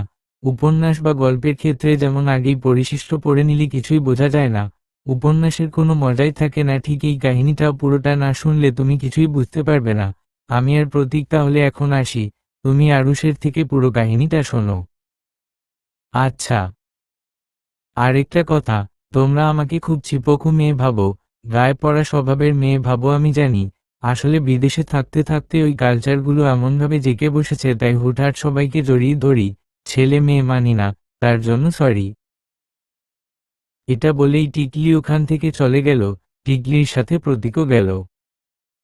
অস্মিতা আরুষের দিকে তাকিয়ে হাতজোড় বলল, এবার প্লিজ বলা শুরু করুন, আর থাকতে পারছি না। আরুষ অস্মিতাকে প্রথম যেদিন দেখেছিল সেদিনের কথাই আগে বলল। অস্মিতা প্রথম দেখার কথা শুনে বলল, ওহ, মনে পড়েছে, কিন্তু আপনি আমাকে 1 বছর ধরে চেনেন, অথচ আমি জানি না, ভাবতেই অবাক লাগছে। যাই হোক, তারপর বলুন। আরুষ যেদিন অস্মিতাকে প্রথম দেখেছিল সেদিনের কথা পর্ব একেই বলে দিয়েছি। আস্তে আস্তে তোমাকে ভালোবেসে ফেলি, তোমাকে 10 মাস ধরে খুঁজে গেছি কিন্তু পাইনি, কতবার বেকনিতে দাঁড়িয়েছি কিন্তু তোমার দেখা মিলেনি। তারপর একদিন তুমি অফিসে আসো, তোমার বাবার কাছে একটা ফর্মে সিগনেচার নেওয়ার জন্য। আমি সেদিন তোমার দেখা পাই, জানতে পারি তুমি আমাদের সিনিয়র স্টাফ জয়ন্ত বাবুর মেয়ে। এত কাছে থেকেও তুমি কত দূরে ছিলে। এরপর আমি তোমার খোঁজ পেয়েছি, এটার আনন্দেই 15 দিন পার করে দেই। তারপর ভাবতে থাকি যে কবে তোমার বাবাকে তোমার বিষয়ে বলবো, কিন্তু বারবার সুযোগ এসেও হাতছাড়া হয়ে যেত। একদিন তোমার বাবা কেবিনে এসে তোমার আর আহিরের বিয়ের কার্ড দিয়ে নিমন্ত্রণ করে যায়। আমি তখন জিজ্ঞেস করেছিলাম যে বিয়ে কবে ঠিক হলো, ছেলে কি করে, ইত্যাদি ইত্যাদি। হয়তো তোমার বাবা একবারের জন্য হলেও ভেবেছিলেন আমি এত প্রশ্ন করছি কেন। তোমার বাবা বললেন তুমি আর আহির নাকি একে অপরকে ভালোবাসো। এটা শুনে আমার মাথায় আকাশ ভেঙে পড়ে। অনেকক্ষণ ভেবে আমি তোমার বাবার কাছে যাই, ওখানে গিয়ে দেখি আহির তোমার বাবার সাথে যৌতুক নিয়ে কথা বলছে। তোমার বাবা আহিরকে বলেছিলেন 15 দিনের মধ্যে এত টাকা কিভাবে জোগাড় করব আমি।